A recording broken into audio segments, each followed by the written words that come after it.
පෙරදින විශ්වවිද්‍යාලයේ දර්ශන දෙපාර්තමේන්තුවේ පදනම බවට පත්ුනේ කියන එක අපි අවිවාදයෙන් පිළිගන්නවා. එතුමා 1958 ජී.පී.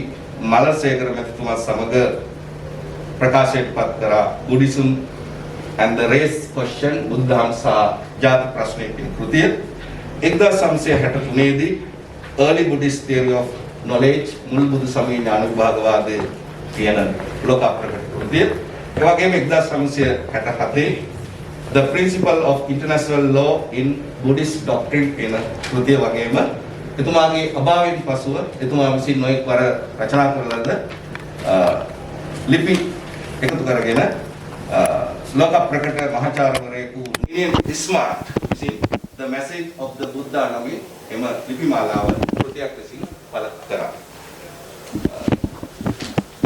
මහාචාර්ය කේන් ජයතිලක මැතිතුමාගේ 50 වෙනි ගුණ සමරුවයි මේ එළඹිලා තිබෙන්නේ. දන්නවා එතුමාගේ ගුණානුස්මරණය අපේ රටේ අගනුවර කේන්ද්‍ර කරගෙන නැත්නම් කොළඹ කේන්ද්‍ර කරගෙන කේන් ජයතිලක අනුස්මරණ කමිටුව මගින් වසර ගණනාවක් අඛණ්ඩව පවත්වාගෙන පැමිණියා. ඉන් අනතුරුව වසර කිහිපයකට පෙර එම කමිටුව පෙරදින විශ්වවිද්‍යාලයේ දර්ශන අංශයට එතුමාගේ ගුණානුස්මරණ උළෙල ඉදිරියට පවත්වාගෙන යාම සඳහා පැවරුවා. එතෙන් පටන් අප ආයතනයේ අප අධ්‍යයන අංශයේ හිටපු අංශාධිපතිවරු වගේම වර්තමාන අංශාධිපතිතුමත් විශේෂයෙන්ම ජ්‍යෙෂ්ඨ කතිකාචාර්යනී ආචාර්ය නාමලි කුමාරි හඳගම මැතිණිය විශේෂ උනන්දුවක් සෑම වසරකම දක්වලා මේ කාර්යය අපි අඛණ්ඩව පහුගිය වසර කිහිපය තුළම ඉටු කරමින් පැමිණියා.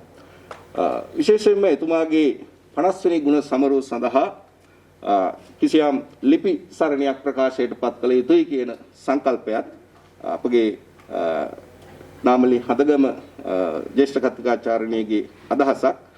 ඒ සඳහා අපගේ නන්ද ස්වාමින් වහන්සේත් සහයෝගය වෙලා ලිපි සරණියක් අද දින එළි දක්වන්න කටයුතු යොදලා තිනවා. ඒ වගේම ඊට සමගාමීව එතුමාගේ ගුණානුස්මරණ දේශනය සඳහා අපි ආරාධිත දේශකයෙකුට ආරාධනා කර තිබෙනවා. එසේනම් මේ අවස්ථාව එළඹෙන්නේ මේ පැමිණ සිටින සභාව පිළිගැනීම සහ මෙම උසවේ අරමුණු පැහැදිලි කිරීමයි. ඒ සඳහා මා ඉතාම ගෞරවයෙන් ආරාධනා කර සිටිනවා පෙරදින විශ්වවිද්‍යාලයේ දර්ශන අධ්‍යයන අංශයේ ජ්‍යෙෂ්ඨ කතිකාචාර්යනී ආචාර්ය නාමලි කුමාරි හඳගම මැතිණියට.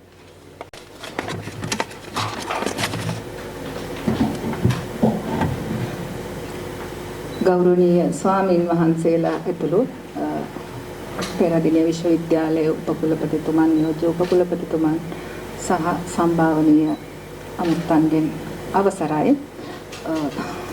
පෙරදින විශ්වවිද්‍යාලයේ දර්ශන අධ්‍යයන අංශයේ සේවය කළ ලෝක ප්‍රකට කීර්තිමත් මහාචාර්යවරයෙකුව සිටි මහාචාර්ය කේන් ජයතිලක ශ්‍රීමතානන්ගේ 50 වන ගුණානුස්මරණය සහ 100 වෙනි ජන්ම සංවත්සරය වෙනුවෙන් සූදානම් කළ මෙම උපහාර ලිපි සරණිය එළිදැක්වීමේ උත්සවයට සහභාගී වෙන්නයි. ඊටමත් සීමිත පිරිසකට සහභාගී කරව ගන්නට අපට අවසර ලැබුණේ මේ වසංගත රෝග තත්ත්වයක් එක්ක 50කට අඩු ප්‍රමාණයක් සහභාගී කරගෙන උත්සවය කරනවා නම් අවසර දෙනවා කියලා තමයි කොවිඩ් කමිටිය කිව්වේ. ඉතින් ඒ අනුව තාමත් සීමිත පිරිසකගේ සහභාගීත්වයෙන් මෙම උත්සවය සංවිධානය කරන්නට වුණා. එම සංවිධානයේදී අප ආරාධනා කළ ආරාධනාව පිළිගෙන මෙහි සැපැමිණි ඔබ සියලුම දෙනා පිළිගැනීමේ අවස්ථාවයි මේ අපගේ ගෞරවනීය ආරාධනය පිළිගත් ඔබ සියලුම දෙනාට ඉතාමත් ස්තුතිවන්ත වෙනවා.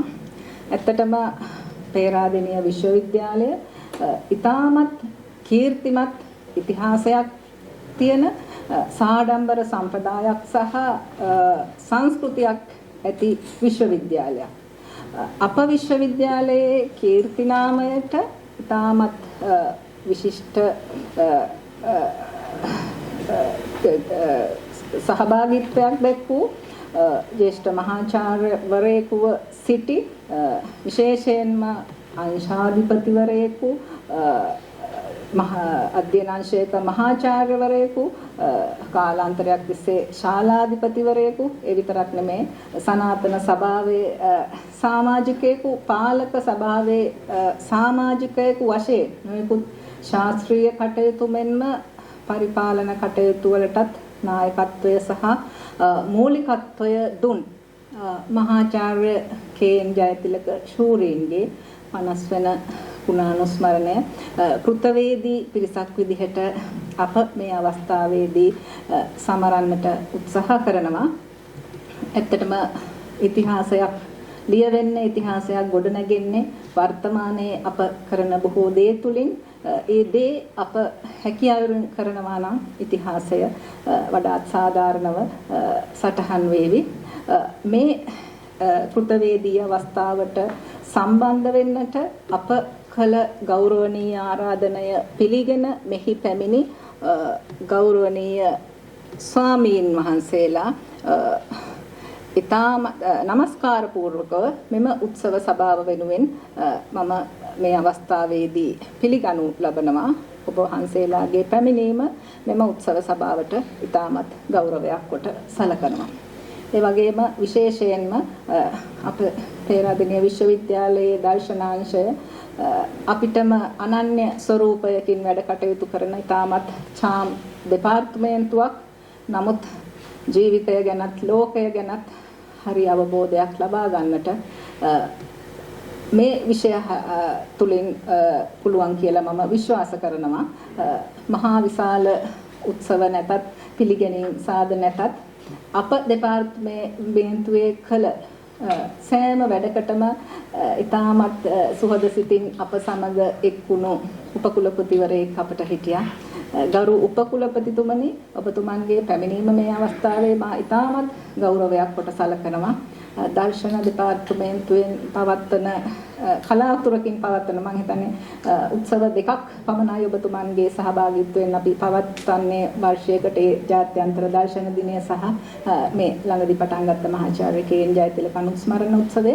ඒ ඔබතුමන්ගේ දූර කාලය තුල හඳන්න විදිහට අපේ ආරාධනා පිළිගන්නේ සෑම අවස්ථාවකම ඔබතුමන් අප සමග රැඳී සිටියා. උපකුලපතිතුමනි, ඔබතුමා මේ උත්සව අවස්ථාව වෙනුවෙන් ඉතාමත් ගෞරවයෙන් යුක්තව මා පිළිගනු ලබනවා. ඒ වගේම ගරු නියෝජ්‍ය උපකුලපතිතුමා මහාචාර්ය පරාක්‍රම කරුණාරත්න මැතිතුමනි, ඔබතුමා මට මතකයි පහුගිය වසරේත් ඇවිදලා දීර්ඝ කතාවක් එහෙම කරා. මෙම උත්සව සභාව ආලෝකමත් කරන්නට අපට ගෞරවයක් එක් කරන්නට පැමිණි ඔබතුමාව මෙම උත්සව සභාව වෙනුවෙන් මා ඉතාමත් ගෞරවයෙන් යුක්තව පිළිගනු ලබනවා. ඒ වගේම විශේෂයෙන්ම අද පීඨාධිපතිතුමා උත්සව සභාවට නොපැමිණෙනවා කියලා මම හදිසියේ ඊයේ තමා දැනගත්තේ. නමුත් වැඩ බලන පීඨාධිපතිතුමා විදිහට පැමිණ සිටින සිංහල අධ්‍යයනාංශයේ අංශාධිපති ආචාර්ය මංගල කේසව දිසානායක මැතිතුමාත් මේ අවස්ථාවේදී ඉතාමත් ගෞරවයෙන් යුක්තව මා පිළිගනු ලබනවා. ඒ විතරක් නෙමෙයි, විශේෂයෙන්ම මෙම උත්සව සභාවේ සුවිශේෂම අරමුණ වුණ මහාචාර්ය කේ.එන්. ජයතිලක ශ්‍රීමතානන් සිහිපත් කිරීම කියන එක, එම සිහිපත් කිරීමේ අවස්ථාවට සහභාගී වී සිටින පවුලේ ඥාතීන් වෙනුවෙන් අදත් එතුමන්ගේ දියණිය අංජනී කරුණාරත්න මහත්මිය සහ මහතා පැමිණ සිටිනවා. වෙනදා අප සමග ජයතිලක මැතිණියත් සහභාගී වෙනවා. නමුත් රෝගී තත්ත්වයක් නිසා එතුමිය නැහැ.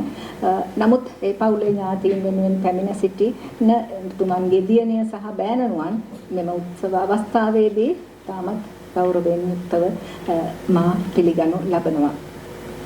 ඒ වගේම ඉතාමත් සීමිත පිරිසක් වුණත් අපි අංශාධිපතිවරුන් අපේ ශාස්ත්‍ර පීඨයේ අංශාධිපතිවරුන් කීප දෙනෙකුටම මේ අවස්ථාවට සහභාගී වෙන්නට කියලා අපි ගෞරවයෙන් ආරාධනා කළා.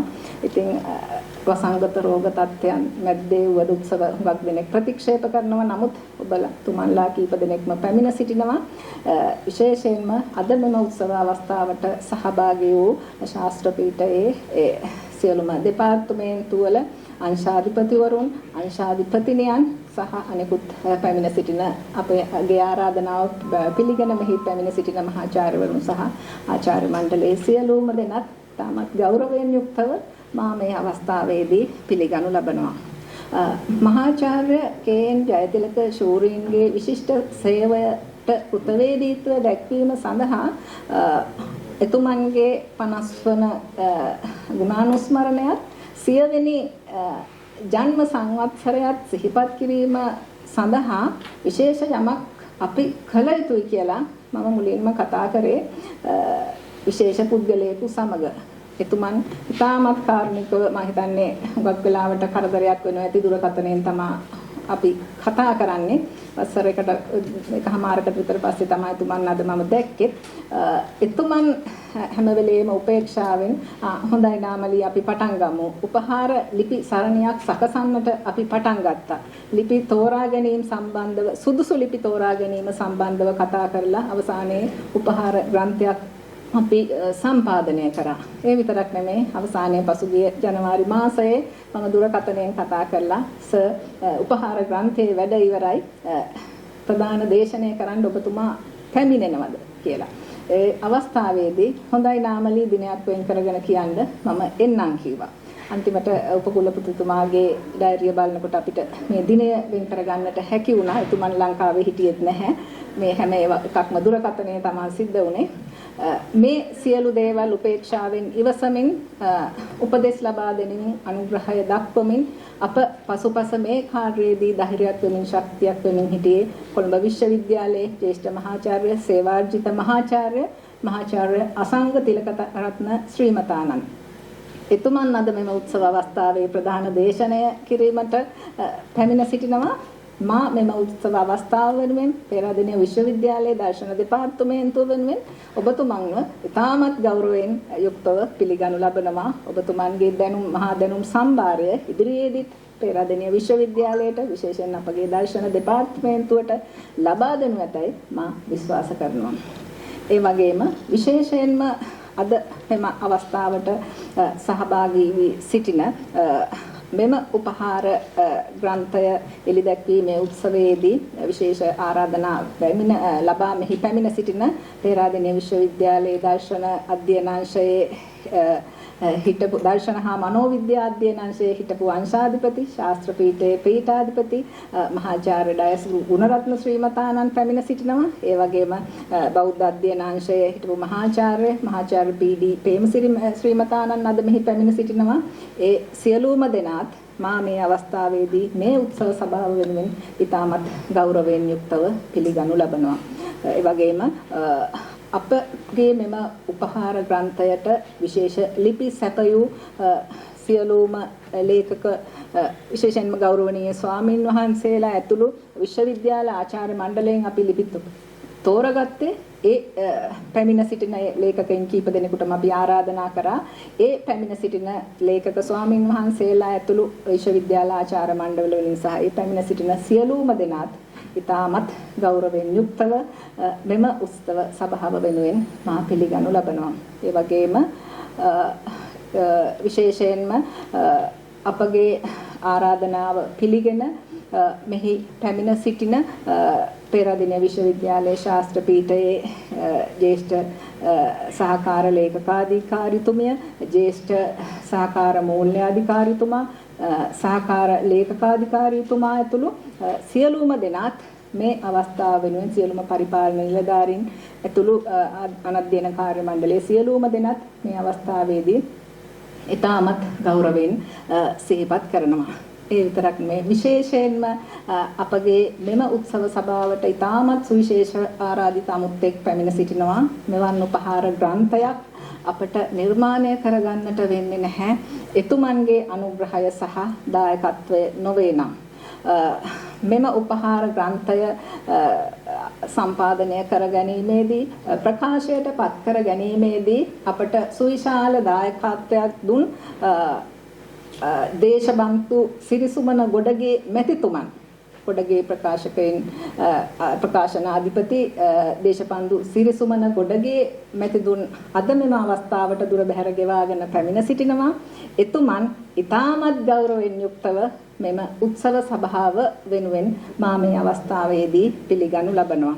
ඒ වගේම ඊට අමතරව මෙම කිසි කෙනෙක්ගේ විශේෂයෙන් කෙනෙක්ගේ නමක් සම්දාහන් කිරීමට අමතක වුණා නම් සමාවෙන්න විශේෂයෙන්ම අධ්‍යයන කාර්ය මණ්ඩලයේ සියලු ආචාර්ය මණ්ඩලයේ සියලුම මහත්ම මහත්මීන් මෙන්ම අනධ්‍යයන කාර්ය මණ්ඩලයේ සහ සහයෝගය දක්වමින් පැමිණ සිටින අනෙකුත් සියලුම දෙනාත් ලිපි සපයමින් අපට සහයෝගය දක්වූ සියලුම දෙනාත් මෙම උත්සව සභාව වෙනුවෙන් දර්ශන හා මනෝවිද්‍යා දෙපාර්තමේන්තුව වෙනුවෙන් මා ඉතාමත් ගෞරවයෙන් යුක්තව පිළිගනු ලබනවා. ස්තුතියි.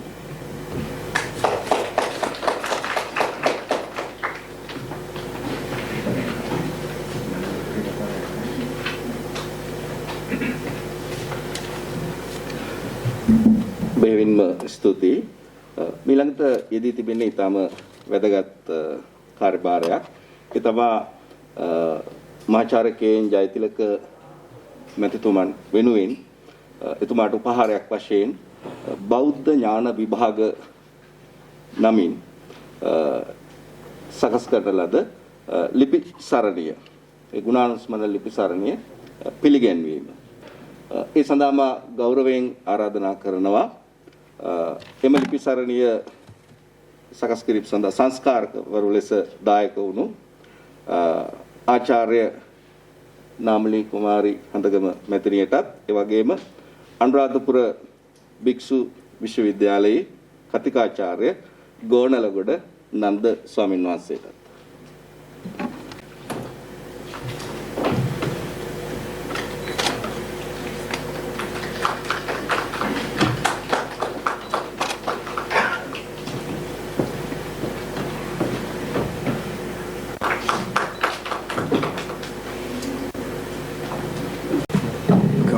ස්වාමින් වහන්සේ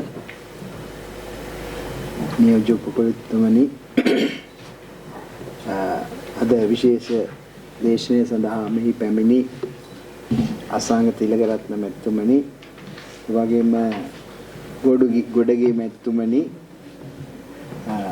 සියලුම අංශ ප්‍රධානී මහත්මයාතුරුනි ඒ වගේම මෙම අවස්ථාව සංවිධානය කරන්න ඒ වගේම මේ සමරු දේශනය සඳහා ඒ වැඩපිළිවෙල ඉදිරියට කරගෙන ආපු ඒ පොත ලිපි එකතුව ගොනු කර නන්ද ස්වාමීන් වහන්සේ වගේම ආචාර්ය නාලිනී හඳගම මැතිණියනි අනෙකුත් සියලුම සම්භාවනීය අමුත්තනි නොනවරි මහත්වරු පළමුවෙන්ම මම සන්තෝෂ වෙනවා ඒ වගේම ස්තුතිවන්ත වෙනවා මේ සංවිධායක මණ්ඩලය සහ මම දන්නවා නන්ද හාමුදුරුවෝ හුඟක් වතාවක් ඕක සඳහා මාන් සම්බන්ධ වුණා විටින් විට අනුරාධපුරයේ ඉඳලත් ඇවිල්ලා ඒ වගේ මේ සංවිධායක කමිටුව මේ වගේ ලිපි එකතුවක් මේ අවස්ථාවේ එලි දක්වන්නත් ගුණ සමරුව දේශනය සහ ගුණ සමරු වැඩපිළිවෙල ඉදිරියට ගෙනියන්නත් ගෙනීම පිළිබඳව මගේ සතුට ඒ වගේම අපි ස්තුතිවන්ත විය යුතුයි. පළමුවෙන්ම මේ වගේ එතුමාගේ ලිපි පිළිබඳව ඒ වගේම එතුමාගේ සමාජ සේවය පිළිබඳව එතුමාගේ ගුණ මෙතෙක් හුඟ දෙනෙක් විසින් කතා කරා. ඒ වගේම ඉදිරියටත් ඒ කතාවට ලක් වෙයි. නමුත් මේ වගේ අවස්ථාවක අපි බලන්න ඕනේ ඇයි අපි මේ වගේ සමරු දේශනයක් එහෙම නැත්නම් අවුරුදු පතා මේ වගේ අවස්ථාවන් ඇති කරන්නේ ඇයි අපි මේවා සංවිධානය කරන්නේ කියලා. ඒකේ විශේෂ හේතු කීපයක් තියෙනවා. එකක් තමයි මේ වගේ පුද්ගලයෙක් රටට සිසු පරපුරට සමාජයට රටට සහ ලෝකයට කරන ලද සේවය අත් වශයෙන්ම ඇගීමකට ලක් කිරීම. ඒක ප්‍රධාන මූලික කාරණේ වෙන්නේ. එතනින් එපිටට ගියාම අපේ කාර්යභාරය තමයි ඒ පුද්ගලයන් ඒ වකවානු වල නවත්තලා ගිය තැන ඉඳලා ඒ යෂ්ටි අරගෙන ඉදිරියට ගමන් කිරීම. ඒ ඔහුගේ වැඩපිළිවෙල, ඔහුගේ සංකල්ප, ඔහුගේ අදහස්, ඔහු සමාජයට දායාද කරන්න බලාපොරොත්තු සියලු දේ එතනින් ඉදිරියට ගෙන යාම තමයි ඊළඟ පරමාර්ථය වෙන්න ඕනේ. එතනින් එහාට ගියාම තුන්වෙනිව අපිට හිතන්න පුළුවන් මේ මෙතුමා ජීවත් වෙලා තියෙන්නේ අවුරුදු 50කට අඩු කාලයක්. ඒතකොට එතුමා ඉපදිලා අවුරුදු 100ක් ගිහිල්ලා තියෙනවා. අපි හිතලා බැලුවොත් ඒ පිළිබඳව එතනින් එහාට ගියාම අපිට එතුමා ඒ තැනත්තා අපිට පරමාදර්ශී චරිතයක් විදිහට අපේ ජීවිත හැඩගස්වා ගැනීමට අපිට යොදා ගන්න පුළුවන් නම් මේ වගේ සමරු දේශනාවක සමරු වැඩපිළිවෙලක වැදගත්කම වෙන්නේ ඒ වගේ. ඒක තුන්වෙනි කරුණ පරමාදර්ශී චරිතයක් හැටියට අනෙක් සියලු දෙනාගේ අපේ චරිත ගොඩනගා ගැනීමට ඔහු වැඩ කළ ආකාරය. ඊළඟට මම ආයෙත් අවුරුදු 50ක් අඩු කාලයක් ජීවත් වෙලා අවුරුදු 100කට පස්සේ අපි එතුමා ගැන ඉපදිලා අවුරුදු 100කට පස්සේ අද අපි අවුරුදු 100කට පස්සේ මේ විශේෂ එතුමා පිළිබඳ සමරුවක් තියෙනවා. ඒතකොට අපි හිතන්න ඕනේ ඊට සාපේක්ෂව හතරවෙනි කාරණේ වෙන්නේ අපි ගැන හිතන්න ඕනේ. අපි එතුමා ජීවිත කාලේ හරි පොඩි මට පේන විදිහට ඒ කාලයේ කරලා තියෙන රටට ලෝකයට ජනතාවට මිනිස්සුන්ට කරලා තියෙන වැඩ ප්‍රමාණය බලපුවාම අවුරුදු 100ක් 200ක් ජීවත් වෙච්ච මිනිහෙක් කරපු වැඩ ප්‍රමාණයට වැඩි කියලා මට දැනෙන්නේ. එහෙම නැත්නම් කවුරුත් පෙළඹෙන්නේ නැහැ අවුරුදු 100කට පස්සේ මේ වගේ මේ උත්සවයක් තියලා එදා ඔහු විසින් කරන ලද ඇගීම සමාජයට දැනුන්නේ නැත්නම් මිනිස්සුන්ට දැනුන්නේ නැත්නම් සිසු පරපුරට දැනුන්නේ නැත්නම් ඔවුන් කිසිම වෙලාවක මේ විදිහේ මාස 6කින් ජීවිතේ සමගන මාස 6කින් අමතක කරලා දානවා. ඒක තමයි සමාජය හැටි. ඒකට අපිට හිතන්න පුළුවන් එතුමා කරන ලද සේවය මොනතරම් ප්‍රබල වෙන්න ඇද්ද, ලෝකයට ඒක මොන විදිහට කිඳා බහින්න ඇද්ද කියලා. ඒක තමයි අනික් මේ වගේ අවස්ථාවක අපි ගන්න ඕනේ ආදර්ශ. ඊළඟට ඒ අනුව අපි පිළිබඳව ස්වයං නිවේචනයක් කරගන්න ඕනේ. අපි ඉන්න තැන සහ අපි සමාජයට කරන දේ. තව අවුරුදු 100කින් අපි ගැන කතා කරයිද කවුරු හරි? එතකොට අපි සමාජයට දැනෙන දෙයක් කරලා තියෙනවා කියලා ඒකත් හිතලා අපේ ජීවිතත් හැඩගස්ස ගන්න වගේ කරුණු පහක් මම දකිනවා මේ වගේ සමරු දේශනාවක වැදගත්කම හැටියට. ඒ කරුණු පහ සිහි කරමින් ඔබ මේ සංවිධායක මණ්ඩලයට නැවත වරක් ස්තුතිවන්ත වෙමින් මම මගේ සුභාශිංසන කරමින් මෙහාට වෙනවා. බොහොම ස්තුතියි. බෙහෙවින්ම ස්තුතියි උපකුලපතිතුමනි. ඊළඟට තිබෙන්නේ ශාස්ත්‍ර පීඨාධිපතිතුමාගේ සුභාශිංසනය. ඒ සඳහා මා ගෞරවයෙන් ආරාධනා කරනවා වැඩ බලන ශාස්ත්‍ර පීඨාධිපති සිංහල අධ්‍යනාංශයේ අංශාධිපති ආචාර්ය මංගල කේසව දිසානායක මහත්මයා.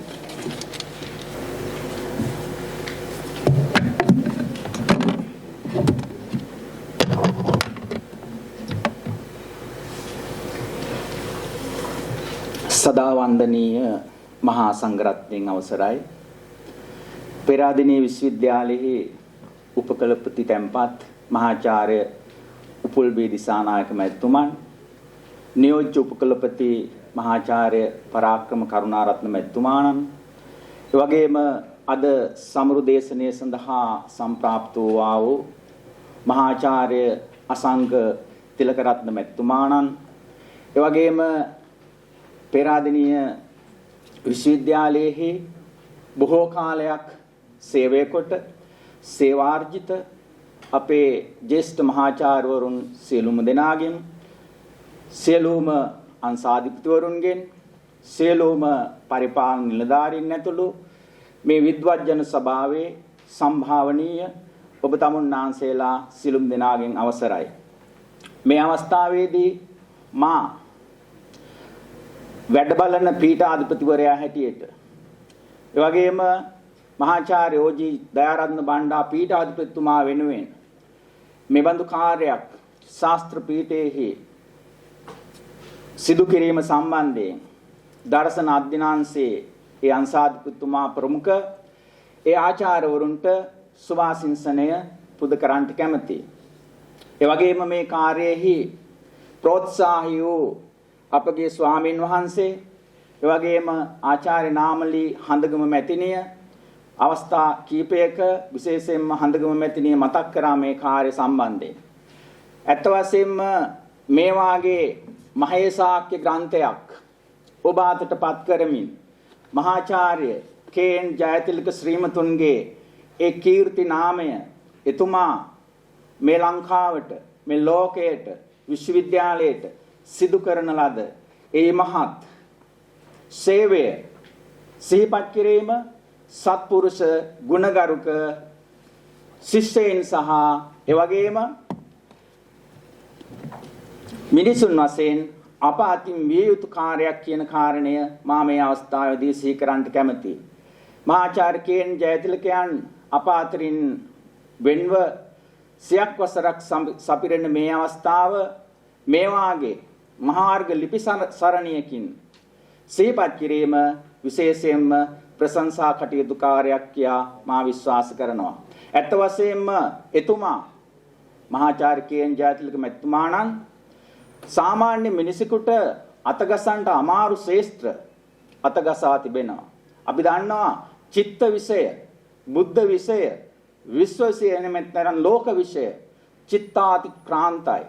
මේවා ගැන හිතලා කියලා නිමක් කරන්න බෑ.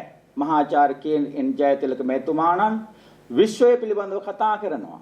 සිත පිළිබඳව කතා කරනවා.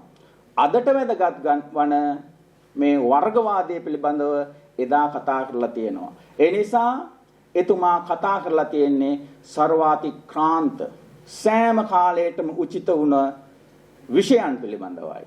එතකොට මේ දැනුම මේ මුල් බුදු සමය පිළිබඳ එතුමා උකහාගත් සාරය බෙදා දුන්නේ මේ ලංකාවේ මිනිසුන්ට පමණක් නෙමෙයි. එතුමා විශ්වයට ආමන්ත්‍රණය කරපු, ලෝකයට ආමන්ත්‍රණය කරපු නව දැක්මකින් ලෝකේ ආකර්ෂණය කර ගැනීමට මුල් බුදු සමය පිළිබඳව නව දැක්මකින් ලෝකේ ආකර්ෂණය කර ගැනීමට යත්න දරූ මහා පඬිවරයෙක් කියන කාරණය මා මේ අවස්ථාවේදී සිහිපත් කරන්නට කැමැතියි. සාමාන්‍යයෙන් මේ වාගේ ලෝකයට විශිෂ්ට සේවයක් කරපු අය සමහරක් අවස්ථාවල ඉතා ඉක්මනින් අප අතරින් නික්ම යනවා. කේ.එන්. ජයතිලක මැතිතුමාත් අන්න ඒ වාගේ මහා සේවයක් කරා, නොමැකෙන සේවයක් කරා. එහෙම කරලා ඉතා ඉක්මනින් අවුරුදු 49ක් වාගේ අඩු වයසකින් අප අතරින් වෙන්ව ගියා. මට මතකයි නූතන වාග් විද්‍යාවේ පීතෘවරය වශයෙන් සැලකෙන ෆෙඩිනැන්ඩෝ සොසීයෝ එතුමා එක පොතයි කරේ. නමුත් ඒ පොත තමයි සමස්ත ලෝකයටම ප්‍රබල මෙහෙවරක් කරපු කෘතිය වුණේ. ඒ කෘතිය අදටත් අප පාවිච්චි කරනවා. නූතන වාග් විද්‍යාවේ පීතෘවරය යන නාමය දිනා ගැනීමට ඒ කෘතිය සමත් වුණා. එතුමා ජීවත් වුණේ අවුරුදු 49යි. ඒ නිසා මම වැඩිදුරට ඔබේ වටිනා කාලය මිඩංගු කරන්න උත්සාහ කරන්නේ නැහැ. මේ අවස්ථාව බොහෝමත්ම වටිනා අවස්ථාවක්. ඔබේ කෘතවේදීත්වය, ඔබේ සත්පුරුෂ භාවය, යහපත් සිතවිලි තුලින් කේ.එන්. ජයතිලක ශ්‍රීමතාණන් සිහිපත් කිරීම ඉතාමත් වටින කාර්යයක්. සමහර විට මේ ඉන්න නූතන ආචාර්යවරු කිසිවෙකුත් එතුමාට සම්මුඛ වී නැති වෙන්න පුළුවන්. නමුත් කේ.එන්. ජයතිලක කියන චරිතය අපේ හදවත් තුළ තැන්පත් වෙලා තියෙන්නේ එතුමා රචනා කරන ලද ඒ ලිපි කරන ආශ්‍රයෙන්. ඒ නිසා මා මේ අවස්ථාවේදී මේ සත්කාර්ය, මේ සත්පුරුෂ ධර්මය ක්‍රියාවට නංවපු දර්ශන අධ්‍යනාංශයේ ආචාර්යවරුන් ප්‍රමුඛ ඒ විද්වත් මණ්ඩලයට ස්තුතිවන්ත වෙනවා. ඒ වගේම මෙබඳු කාර්යයන් කිරීමට ශක්තිය ධෛර්යය තව තවත් ලැබේවා ප්‍රාර්ථනා කරනවා. ඔබට බොහෝම ස්තුතියි. බෙහෙවින්ම ස්තුතියි වැඩ බලන ශාස්ත්‍ර පීඨාධිපතිතුමනි. අද උත්සව සභාවේ දිහා බලනකොට අපිට ලොකු අඩුවක් පේනවා. වෙනදා හැමදාමත් මේ සභාවට සහභාගී වෙනවා අපගේ ජයතිලක මැතිණිය. එම මැතිණිය මේ දිනවල මා සිතන්නේ තරමක් අසනීප තත්ත්වයෙන් පසු වෙනවා. ඒ නිසා විශේෂ ඉල්ලීමක් තියෙනවා ජයතිලක මැතිතුමාගේ දිනය මහාචාර්ය අංජනී ජයතිලක මැතිණියට කලින් පිට යාමට අවශ්‍ය නිසා මේ උත්සව සභාවට වචන ස්වල්පයක් කතා කරන්නට ඇයට අවශ්‍ය නිසා න්‍යාය පත්‍රයෙන් තියෙන කාරණාවට අමතරව මම මේ අවස්ථාව ඇයට මේ අවස්ථාවේ ලබා දෙනවා. ස්තුතියි මේ අවස්ථාව ලබා දුන්නාට. පූජනීය ස්වාමින් වහන්සේලාගෙන් අවසරයි. උපකුලපතිතුමා ඇතුළු සියලුම සම්භාවනීය අමුත්තන්ගෙන් අවසරයි. ආරාධිත අමුත්තනි. ඇත්තටම අද දින මට කියන්න තියෙන දෙයක් තමයි මේ දැන් පළවෙනි දවසේ ඉඳන් කියන්නේ පළවෙනි අනුස්මරණ උත්සවයේ තිබුණේ 1970. එතෙන් සිට අද දක්වා අපි පවුලේ අය හැටියට අපි හැමදාම මේකට සහභාගී වෙලා තියෙන ටික කාලයක් තිබුණේ නැහැ. තැනින් නැති වුණා. ඒ වුණාට ඒ තිබිච්ච හැම අවස්ථාවෙදීම අපි සහභාගී වෙලා තියෙන හින්දා මේ මට දිගටම දකින්න ලැබුණ එකක් තමයි බුදුදහමේ උගන්වන අනිත්‍යතාව දකින්න ලැබීම. දැන් අපි 1970 අපි පොඩි ළමයි. ඒකට මෙතන හිතන විද්වතුන් මම හිතන්නේ අතදරුවෝ මේ නාමලී අතදරුවෙක් වෙන්න ඇති. නැත්නම් ඉපදිලත් නැහැ. ඒ වගේ. ඉතින් ඒ වගේ දෙයක් මට දකින්න ලැබුණ දිගටම කෙසේ හෝ පවුල වෙනුවෙන් මේ අවස්ථාවේදී ඒ අවුරුදු 50 ඇතුළත උදව් කරපු හැමෝටම අපේ කෘතඥතාවය දැක්වීමට බලාපොරොත්තු වුණාත් මම ගක් නම් අතහැරෙන්න ඉඩ තියෙනවා. 1970 දී ගැටඹේ රාජෝපනාරාමයේ තමයි ඉස්සෙල්ලාම අනුස්මරණ උත්සවය පැවැත්වුවේ. ඒකට ගොඩක් උදව් වෙච්ච අය අතර අපි ළමයි හින්දා අපි හරියටම දන්නේ හුඟක් අතහැරෙන්න පුළුවන්. නමුත් අතිපූජ්‍ය ලබුදුවේ සිරිධම්ම ස්වාමීන් වහන්සේ එතකොට කොළඹ වජිරාරාමයේ වැඩ විසු අතිපූජ්‍ය පියදාස ස්වාමීන් වහන්සේ යහපත් වී වදාළ ඒ ස්වාමීන් වහන්සේලා දෙන්න මට හොඳට මතකයි. ඊට අමතරව මේ අභාව ප්‍රාත ආචාර්ය එච්.එස්.එස්. නිසංක හුඟක්ම උනන්දුවෙන් සමරුවේට ගෙන යාමට උපකාර කරා. එතකොට අභාව ප්‍රාත ගොඩ්වින් සමරරත්න මහතා එතකොට මරණය සිදු වෙච්ච වෙලාවේ ඉඳන් මට හොඳටම මතක මම සිංහල වචනේ හරියටම දන්නේ නැහැ. මම හිතන්නේ පනනඩේ ලයිව් වයර් කියන විදිහට ඒක අරගෙන ගිය කෙනා තමයි විමල් සපුකටන මහතා. මේ දවස්වල එතුමාත් අසනීප නිසා මම හිතන්නේ ගිය අවුරුදු දෙකටත් ඉන්න බැරි වුණා. මේ සැරේකටත් ඉන්න බැරි වුණා. නමුත් විමල් සපුකටන මහතා තමයි හැම සැරේම හැමදේම කරමින් කවද මේ ආරාධිත දේශනාව කවුද කළ යුත්තේ කියලා හැම පොඩි කාරණාවක් පවා සොයා බලමින් වැඩ කරපු කෙනෙක් ඒ විමල් සපුකටන මහතා. මේ ඇත්තටම ගුණානුස්මරණ කලාපයක් මේ ඉදිකිරීමට යෝජනා වුණේ මට මතක හැටියට පළවෙනි හෝ දෙවෙනි මේ අනුස්මරණ මේ උත්සවයේදී. ඉතින් ඒක හරිම ආශ්චර්යමත් මේ 50 වෙනි උත්සවයේදී හරියටම ඒක අපි කිව්වා වගේ මම හිතන්නේ අපි කවදාවත් කිව්වා කියලා නාමලිට මේ ඒක මේ අපිටත් නිකන් පුදුම හිතෙන විදිහට එකපාරටම මෙහෙම කලාපයක් නිකුත් වෙනවා කියලා අපිට දැනුවා. මේ ඉතින් ඒකට ඇත්තටම උපකාර වුණ දේශබන්දු ගොඩගේ මහතාට අපි මේ ස්තුතිවන්ත වෙන්න ඕනේ. මොකද මේ ඒ මහතා මම හිතන්නේ මේ සැරේ විතරක් නෙමෙයි ඊට කලිනුත් වෙනත් ග්‍රන්ථයක් තාත්තගේ මට මතක හැටියට ප්‍රකාශනය කරලා තියෙනවා. එකක් තමයි මේ early Buddhist theory of knowledge කියන මුල් බුදු සමයේ ඥාන විභාගය කියන පොත. එච්.එම්. තිලකරත්න මහතා විසින් පරිවර්තනය කරපු ඒ කෘතියත් කැමැත්තෙන්ම බාර අරගෙන කරලා නිම කරා. ඉතින් මම හිතන්නේ ඒවා වලින් එතුමාට තරම් මූලික වශයෙන් මුදල් වශයෙන් නම් එච්චර උදව්වක් වෙන්නේ නැතුව ඇති. නමුත් කීප දෙනෙක් හරි කියවයි කියලා හිතලා ඒවා මේ පරිවර්තනය කළා තියෙනවා.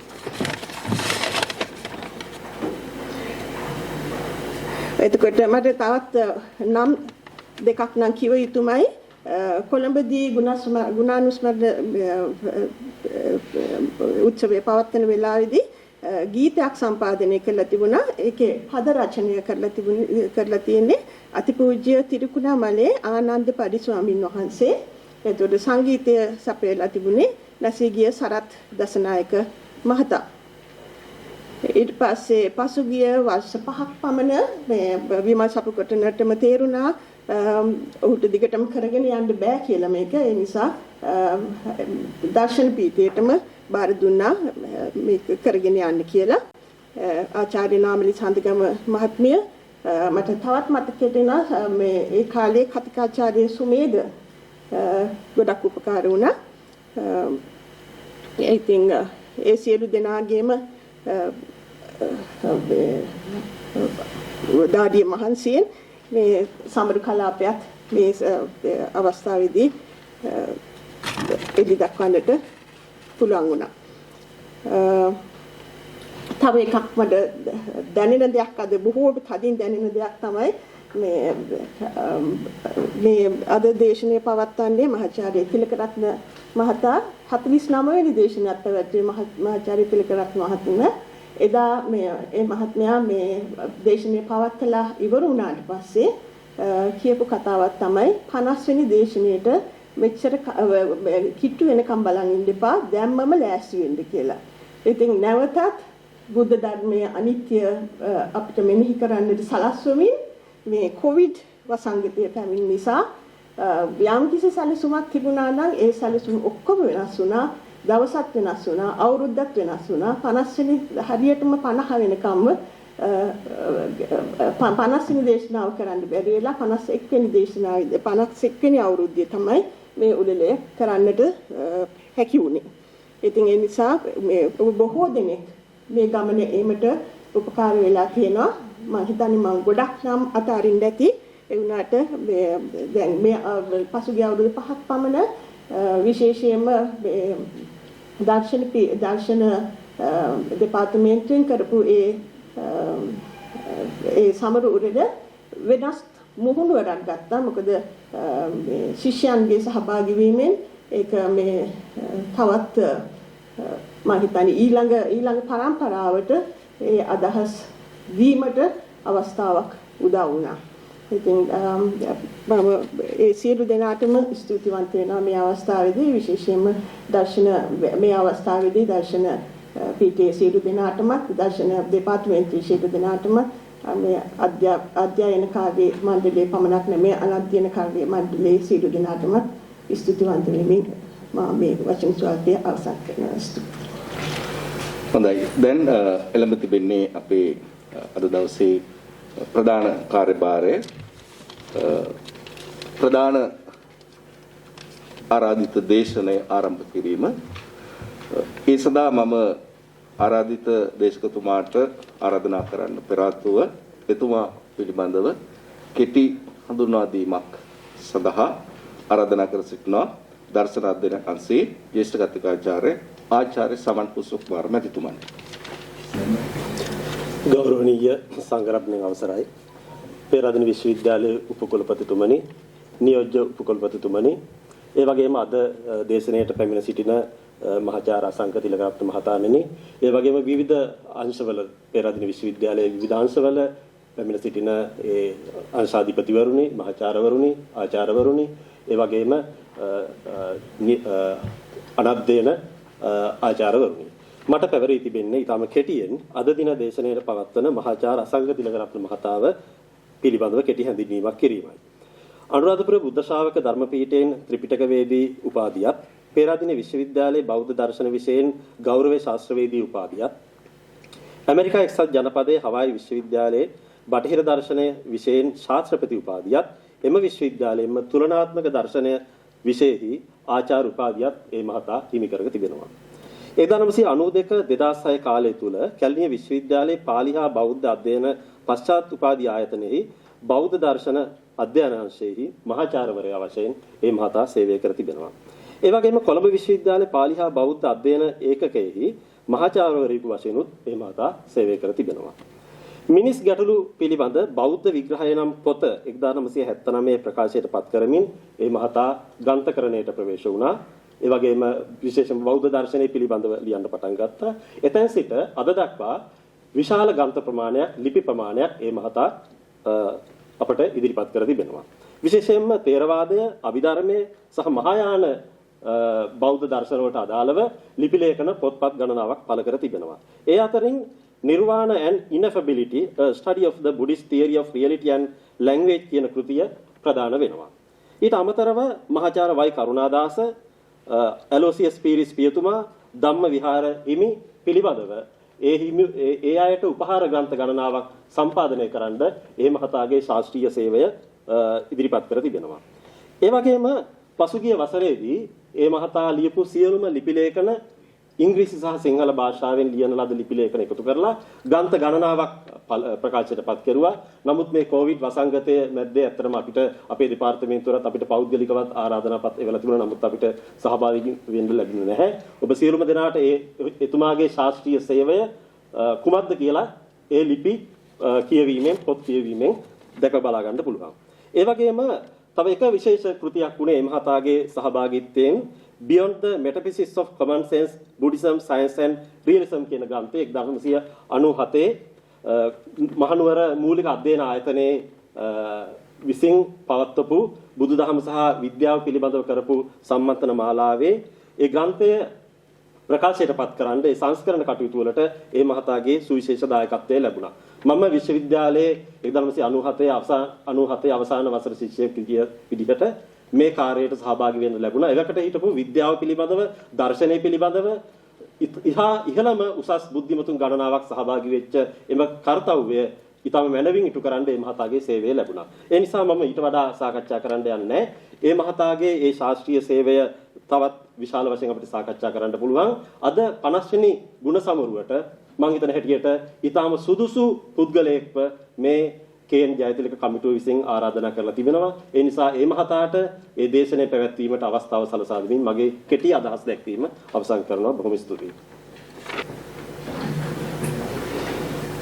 සම්දෙනාටම ඊටම සුබ උදෑසනක් ප්‍රාර්ථනා කරනවා. ගෞරවනීය මහා සංඝරත්නයන් අවසරයි. පෙරදෙණිය විශ්වවිද්‍යාලයේ උපකුලපති තන්පත් මහාචාර්ය උපුල් දිසානායක මැතිතුමනි, නියෝජ්‍ය උපකුලපති තන්පත් පරාක්‍රම කරුණාරත්න මැතිතුමනි, ඒ වගේම මේ රැස්ව සිටින සියලුම සම්භාවනීය විද්වතුන් සහ මුත්තන්ගෙන් මට අවසරයි. කොළඹින් ආවත් තමන්වහන්සේලාගේ අවසරය ඇතුව මම කැමතියි මගේ මුඛවාඩම අයින් කරන්න. මම හිතන්නේ මම පෙරදෙණියට විස බීජගෙන එකක් නැහැ කියලා මම හිතනවා. මේ අවස්ථාවට ආරාධනා කරනු ලැබීම සහ සහභාගී වන්න ලැබීම මම ඊටාම සන්තෝෂ වන කාරණයක්. මට පේනවා මේ අවස්ථාවේදී මේ සම්භාවනීය අවස්ථාව සඳහා මෙම විශ්වවිද්‍යාලයේ දර්ශන අධ්‍යයන අංශයේ හිටපු ශ්‍රේෂ්ඨ ගුරුවරුන් වෙන ආර්.ඩී. ගුණරත්න මහාචාර්යතුමා, ඒ වගේම පී.ඩී. ප්‍රේමසිරි මහතුමා වැනි විද්වතුන් මේ අවස්ථාවට සහභාගී වෙනවා. ඒ වගේම අප කවදා දකින්නා වූ මහාචාර්ය ජයතිලක මහත්මයාගේ දියණිය මහාචාර්යතුමිය ඇතුළු ඒ මහත්මියගේ ස්වාමි පුරුෂයාණන් ඇතුළු ඒ පිරිස සහභාගී වෙනවා මට පේනවා. ඒ වගේම මෙම කෘතිය නිෂ්පාදනය සඳහා නොමසරුව දායක වුණු ගොඩගේ මැතිතුමා මේ අවස්ථාවට සහභාගී වුණා. ඒ වගේම දර්ශන අධ්‍යයනය පිළිබඳ, බෞද්ධ දර්ශන අධ්‍යයනය පිළිබඳ උනන්දුවක් දක්වන අපේ ගරුතර ස්වාමින් වහන්සේලා විශාල පිරිසක් මේ අවස්ථාවට සහභාගී වෙනවා. ඉතින් මෙම කාර්ය සඳහා මට ආරාධනා කිරීම පිළිබඳව මෙම කාර්ය සංවිධානය කර ආචාර්ය නාමලී හඳගම මහත්මිය ඇතුළු දර්ශන අධ්‍යයන අංශයේ සියලු දෙනාටත් මා කැමති මගේ ස්තුතිය ප්‍රකාශ කරන්න.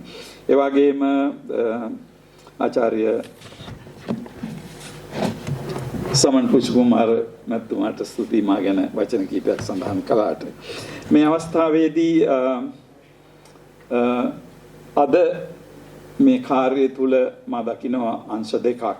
එකක් තමයි මහාචාර්ය ජයතිලක මැතිතුමාගේ අභාවයෙන් වසර 50ක් සම්පූර්ණ වීම සහ 1970 2021 වෙනකොට අවුරුදු 50ක් සම්පූර්ණ වුණා. ඒ වගේම එතුමාගේ ජන්මයෙන් අවුරුදු 100ක් සම්පූර්ණ වෙලා තිබෙනවා මේ වෙන විට. ඒ සඳහා ශාස්ත්‍රීය ග්‍රන්ථයක් අද ප්‍රකාශයට පත් කරලා තිබෙනවා. මේ කියන කරුණු දෙකම මම හිතන්නේ අපි කල්පනා කළ බැලිය යුතු සිටිය යුතු කරුණු දෙකක්.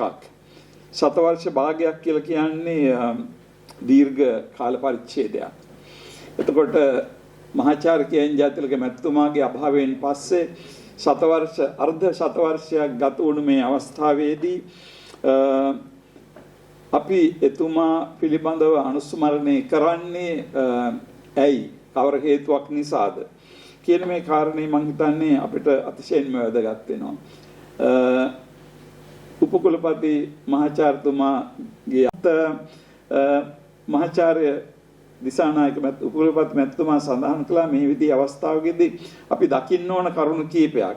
ඇත්තෙන්ම මම සඳහන් කරන්න කැමතියි මෙතනදී මට මතක් වෙනවා මීට කාලයකට කලින් මේ විදිහේ ගුණානුස්මරණ අවස්ථාවක් කොළඹදී පැවතිච්ච වෙලාවේදී තත්ත්වය කොච්චර ආවේගාත්මක වුණාද කියනවනම් එක කතිකයෙකුගෙන් සඳහන් වුණා මේ අවමංගල අවස්ථාවේදී කියලා. ඒ කියන්නේ තව විදිහකින් කියනවනම් කේ.එන්. ජයතිලක මැතිතුමාගේ අභාවයේ මේ පවත්තන අවස්ථාව වගේ කියන එක තමයි වචනෙන් කියුනේ. ඉතින් මම එදත් කල්පනා කරා මේක නෙවෙයි විය යුත්තේ කියලා. මොකද මේක මේ අභාවය කියන අවමංගලෝත්සවයක් නෙවෙයි මේක. අවුරුදු 50කට පස්සේ ඉතින් බෞද්ධයන් වෙන වැඩි හරක් වෙන අපි කවුරුත් දන්නවා අපි කවුරුත් මැරිලා පරලෝ යනවා. ඉතින් කතාන්තරේ අවසන් වෙනවා. ඒක නෙවෙයි. ඒක නිසා මම හිතනවා මේ ගුණානුස්මරණ ය වෙනුවට අපි මීට වැඩි වෙනත් වචනයක් හොයාගත්තොත් හොඳයි කියලා. මේ අදහසින් මම මේ කෘතිය කියවනකොට මහාචාර්ය ආර්.ඩී. ගුණරත්න මැතිතුමා සඳහන් කරනවා මහදුර ජයතිලකයන්ට ගෞරව කළ හැක්කේ එතුමන්ගේ අවධානයට භාජන වූ දෑ අධ්‍යයනය කිරීමෙන් මෙන්ම ਵਿਚාරයටත් වර්ධනයටත් ලක් කිරීමෙනි කියලා.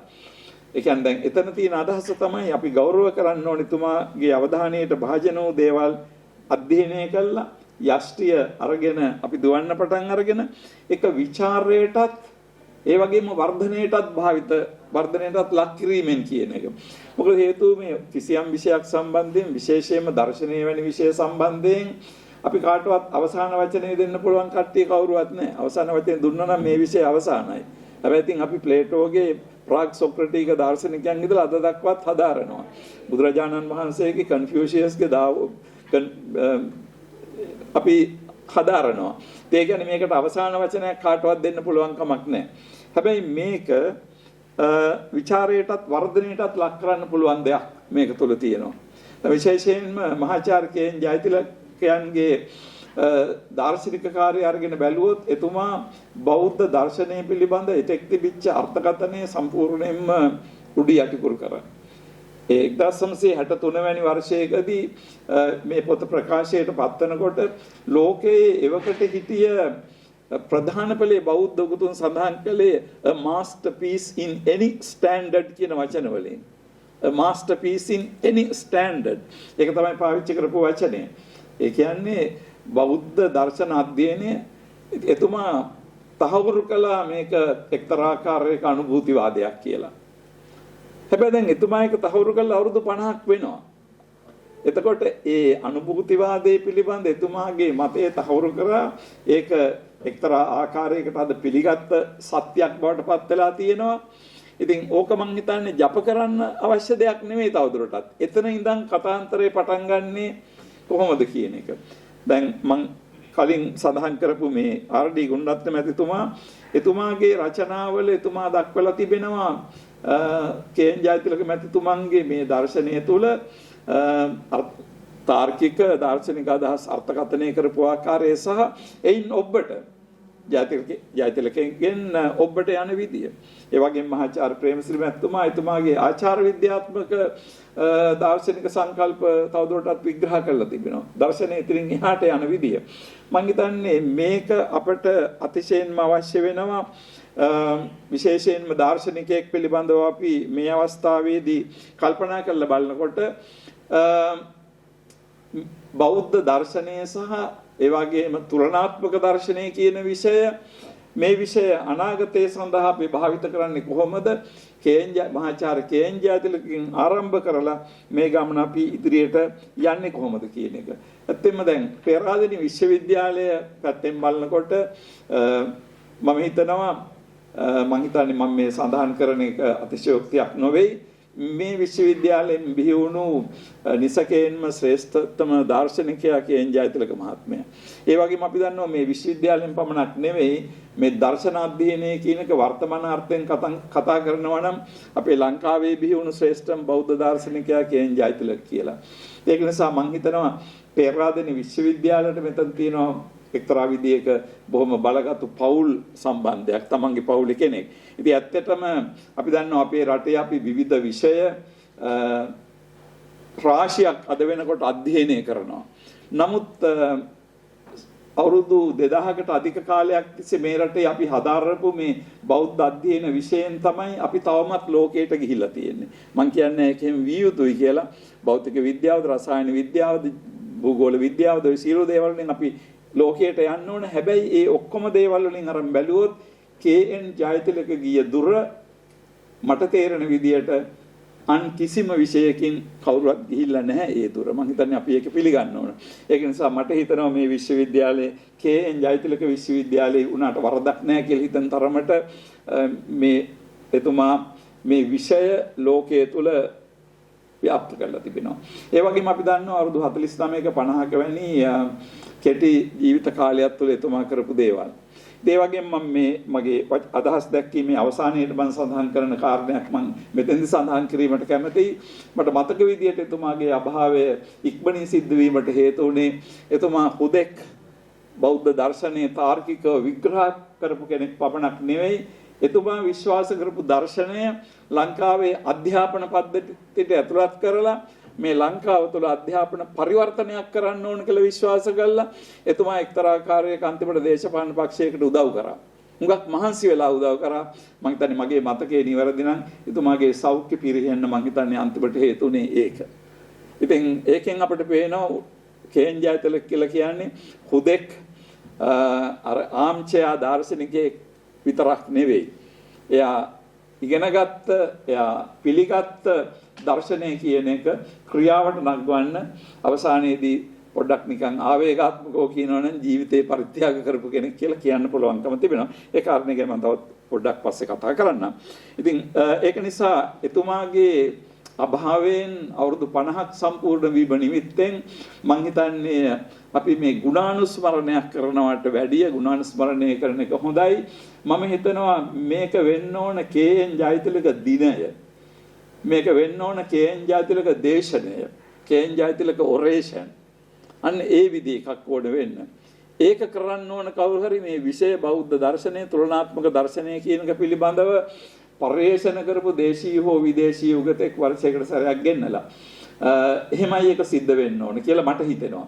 ඉතින් අපේ ගරු උපකුලපතිතුමා ඉන්න ස්ථානේ මට මේ කියන්න ලැබීම ගැන සන්තෝෂ වෙනවා.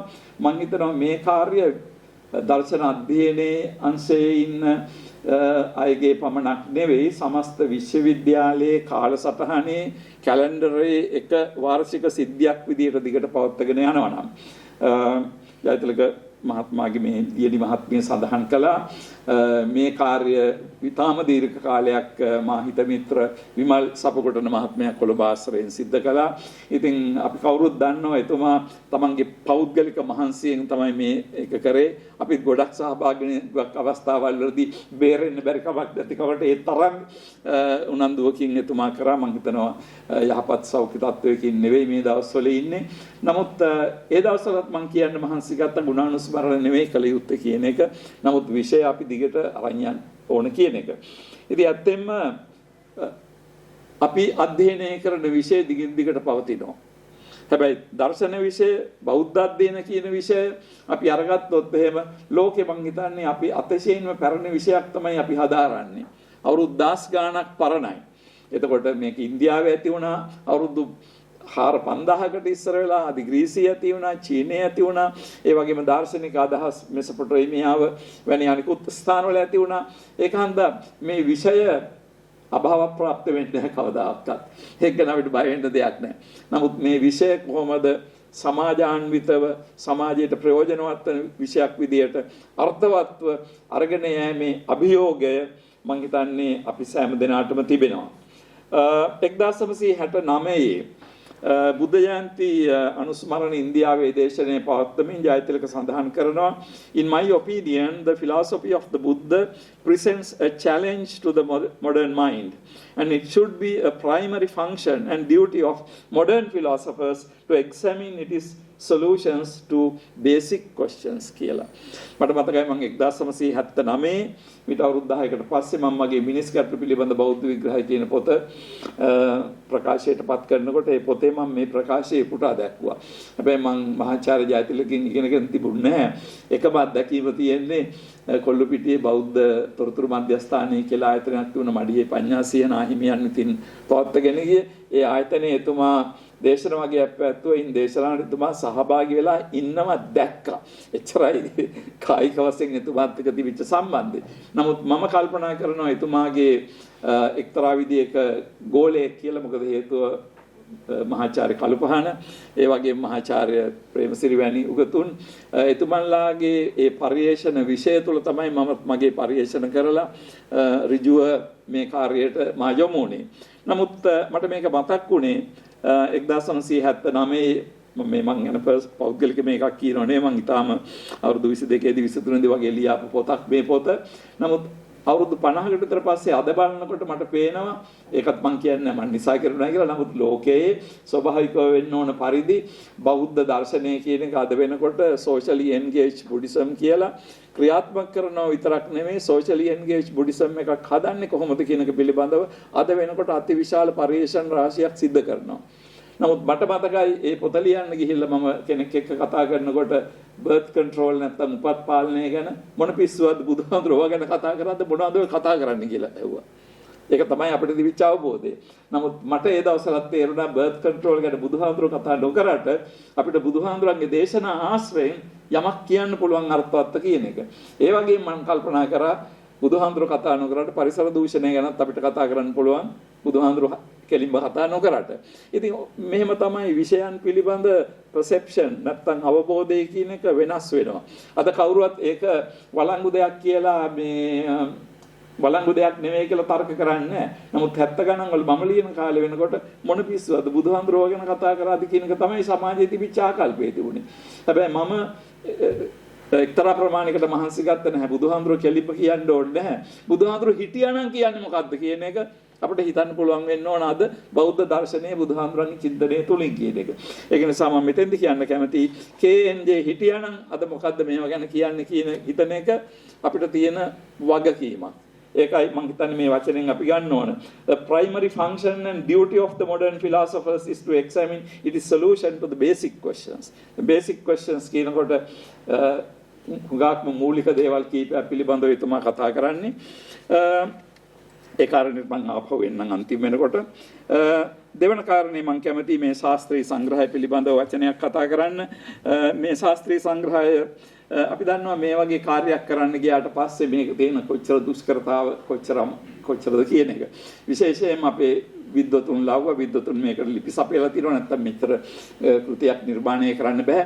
නමුත් මේ කෘතියක් පිටිපස්සේ අඬා දොඩා වැළපීම් කනපින්දම් කීම් ඉල්ලීම් අනේ කරන්න කීම් ඉතින් ඔය ගත්තොත් ටෙලිෆෝන් කෝල් දසදහස් ගණනක් දීලා අන්තිම අමාරුවෙන් තමයි අපි කවුරුත් මේවට ලිපි දීලා තියෙන්නේ. ඒක නිසා ලොකු කතාන්තරයක් මේ හැම කෘතියක් පිටිපස්සෙම තියෙනවා.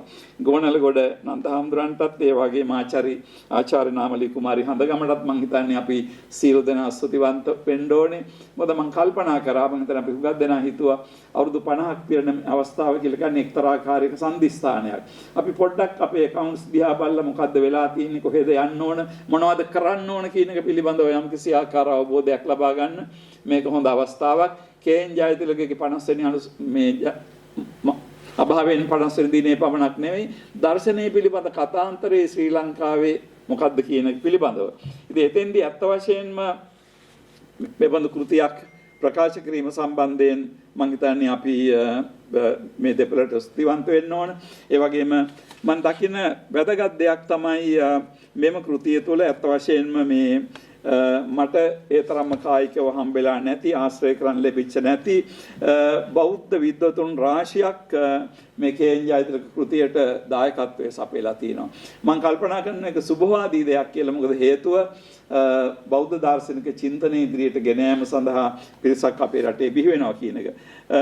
මේ කෘතිය තුළ තියෙනවා අතිශයින්ම ආධුනික ලිපි තියෙනවා. ඒ වගේම ඊටාම වටිනා ලිපි තියෙනවා. ඒ වගේම ඊටාම හොඳ ශාස්ත්‍රීය අනාගතයක් අපිට දකින්න පුළුවන් ලිපි තියෙනවා. ඒ අතර මම දකිනවා විශේෂයෙන් මම කැමති වචන කීපයක් පස්සේ කියන්න විශ්ලේෂී දාර්ශනික බුදු සමය සහ මහද්වීපික දාර්ශනික බුදු සමය සමන් පුෂ්ප කුමාර. ඉතින් මම හිතන්නේ එතුමා සඳහන් කරා ෆන්ඩමෙන්ටල් ඉන්ස්ටිටියුට් එකේ වැඩකදී මාව දැක්කා කියලා. නමුත් මේ නම මට දැනීමක් තිබුණේ නැහැ. ඉතින් සන්තෝෂය අනුරගන් ලැබීම පිළිබඳව ඒ වගේම අපේ මිනිස්වත් තීමන ඥානහඳුරන්ගේ මම දකින්න ලිපියක් භාවනාව සම්බන්ධ අත්දැකීම සම්බන්ධයෙන් අනුභූතිය කියන එක පිළිබඳව පරිශන කරපු දාර්ශනිකයෙක් සම්බන්ධයෙන් කතා කිරීමට උචිත මාතෘකාවක්. ඒ වගේම නම් වශයෙන් මම කියන්නේ නැහැ මට මූණ පේන නිසා බර්ට්‍රම්ගේ ඊටාම අගනා ලිපියක් තියෙනවා බෞද්ධ තාර්කික චින්තනය පිළිබඳව.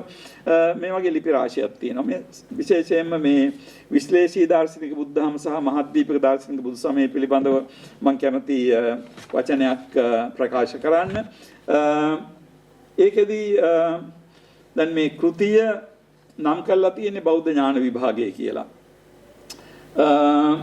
Early Buddhist Theory of Knowledge කියන මේ පොත අපි දන්නවා කේන් ජයතිලක මැතිතුමාගේ ප්‍රධාන සහ ඒ වගේම ඔහුගේ විශිෂ්ටතම කෘතිය. නමුත් මෙතෙන් තියෙන වැදගත් ප්‍රශ්නයක් තමයි කේන් ජයතිලක කියන්නේ ඥාන විභාගයේ පමණක්ද කියන එක. ඥාන විභාගයේ කේන් ජයතිලකගේ ප්‍රධාන විශේෂ ක්ෂේත්‍රයක් වුණා. නමුත් අපි දන්නවා එතුමාගේ කෙටි ජීවිත කාලය තුළ එතුමා අවධානය යොමු කරපු ක්ෂේත්‍ර අරගෙන බැලුවොත් එහෙම ඥාන විභාගයෙන් පටන් ගත්තා. නමුත් ඥාන විභාගයෙන් පටන් අරගෙන එතුමා එයින් එහාට ගොඩක් ගියා. මම දන්නවා නිශංක මැතිතුමාගේ නම සඳහන් වුණා මම හිතන්නේ 1964 නිශංක මැතිතුමා දියතලාවේ මම හිතන්නේ ඥානතිලකා කියන පොඩි ගෑනු ළමෙක් පිළිබඳ පුණ්ඩුත්පත්ති කතාවක් ගැන පරිශනාවක් කළා ප්‍රකාශයටපත් කළා. ඒ පරිශනයේ පිටිපස්සෙන් හිටපු බලවේගය තමයි මහාචාර්ය කේන් ජයතිලක මට තේරෙන විදියට. ඒතර කේන් ජයතිලක ලොකු උනන්දුවක් දැක්කුවා පුනරුත්පත්තිය බෞද්ධ පුනරුත්පත්ති සංකල්පය කියන එක ඔප්පු කිරීම සඳහා. මට මෙතෙන්දි මතක් වෙනවා මේක නම් පොඩි උපදූපයක් කිව්වට සමා වෙන්න. ඒවකට දර්ශන අධ්‍යයනාංශයේ පන්තියක මම හිතන්නේ කිසියම් අන්‍යාගමික ගුරුවරයෙක් දැන් එතුමා ඉංග්‍රීසියෙන් උගන්වනකොට විශේෂයෙන් අපේ හාමුදුරුන්ට එච්චරම ඉතින් තරුණ කාලේ අපි කාටවත් ඉංග්‍රීසි බැරි නිසා ඉතින් කාටවත් වැඩි කතා කරන්න පුළුවන් කමක් නැහැ. දැන් මේ කතිකාචාර්යතුමා අහනවලු can I be a dog can I be a rabbit after my death කියලා. දැන් ඉතින් මේ ප්‍රශ්නට උත්තර දෙන්න බැරුව ඉතින් ශිෂ්‍යව ඇබරේනකොට it so happened that Kane Jayathilaka was passing through the corridor. මේක යන ගමන් කේන් ජයතිලක මහත්තයා පන්තියක් ඉවර කරලා යනකොට එයාට ඇහෙනවා මේ ප්‍රශ්නේ ගුරුවරයා අහනවා can I be a rabbit after my death කියන එක. කේන් ඇවිල්ලා පන්තියේ කොණෙන් වඩලා කියනවලු yes, not only you can be a rabbit, you can also be a dog after your death. Yeah. එතකොට මම දන්නවා මේක තියා හාෂ් දරුණු ප්‍රකාශයක්. නමුත් කේන් කියන්න හැදුවේ එතෙන්දී පුනරුත්පත්ති කියන එක සත්‍යයක් කියන එක මොකද කේන් ජයතිලක ඒක සීරියස්ලි ගත්තා.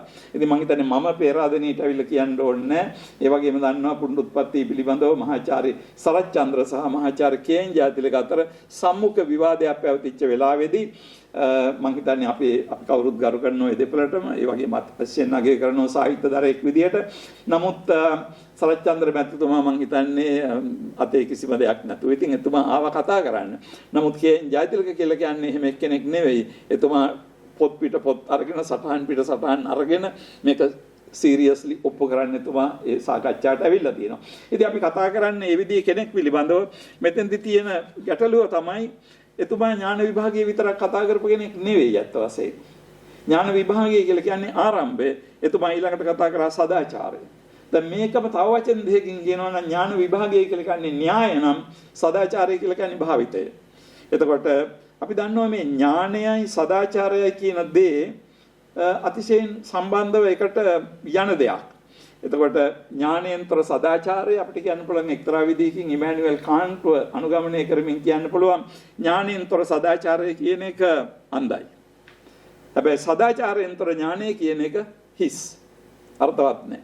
ඉතින් අන්න ඒ විදිහට බැලුවොත් එහෙම මේ ඥානය සහ සදාචාරය, න්‍යායය සහ භාවිතය කියන එක මම හිතන්නේ බෞද්ධ දර්ශනය ගැන පමණක් නෙවෙයි ඕනෑම විෂයක් සම්බන්ධයෙන් මේ න්‍යායයි භාවිතයයි යන්න ඕන. විශේෂයෙන්ම දර්ශනීයදී සඳහන් කරනවා නම් ඥානය සදාචාරය කියන දෙක එකට යන්න ඕන. ඉතින් දාර්ශනිකයා කියන කෙනා කවුද කියන එකට අපි මෙතෙන්දී යොමු වෙනවා නම් දාර්ශනිකයා කියලා කියන්නේ අත් වශයෙන්ම කවුද? අපි දර්ශනය උගන්වලා මාසික පඩියක් ගන්න නැත්නම් පඩියක් ගත්තායි අපි මං හිතන්නේ ප්‍රොෆෙෂනල් සෙන්ස් එකෙන් මම ඉංජිනේර කෙනෙක් මම වඩුවෙක් ගොවියෙක් කියන අර්ථයෙන් මට කියන්න පුළුවන් මම දාර්ශනිකයෙක් කියලා. නමුත් වැදගත් ප්‍රශ්නේ අත් වශයෙන්ම මම දාර්ශනිකයෙක්ද මම චින්තකයෙක්ද කියන මෙන්න මේ කාරණේ අතිශයින් වැදගත් විශේෂයෙන්ම මේ අපි මේ කතා කරන විෂය සම්බන්ධයෙන්.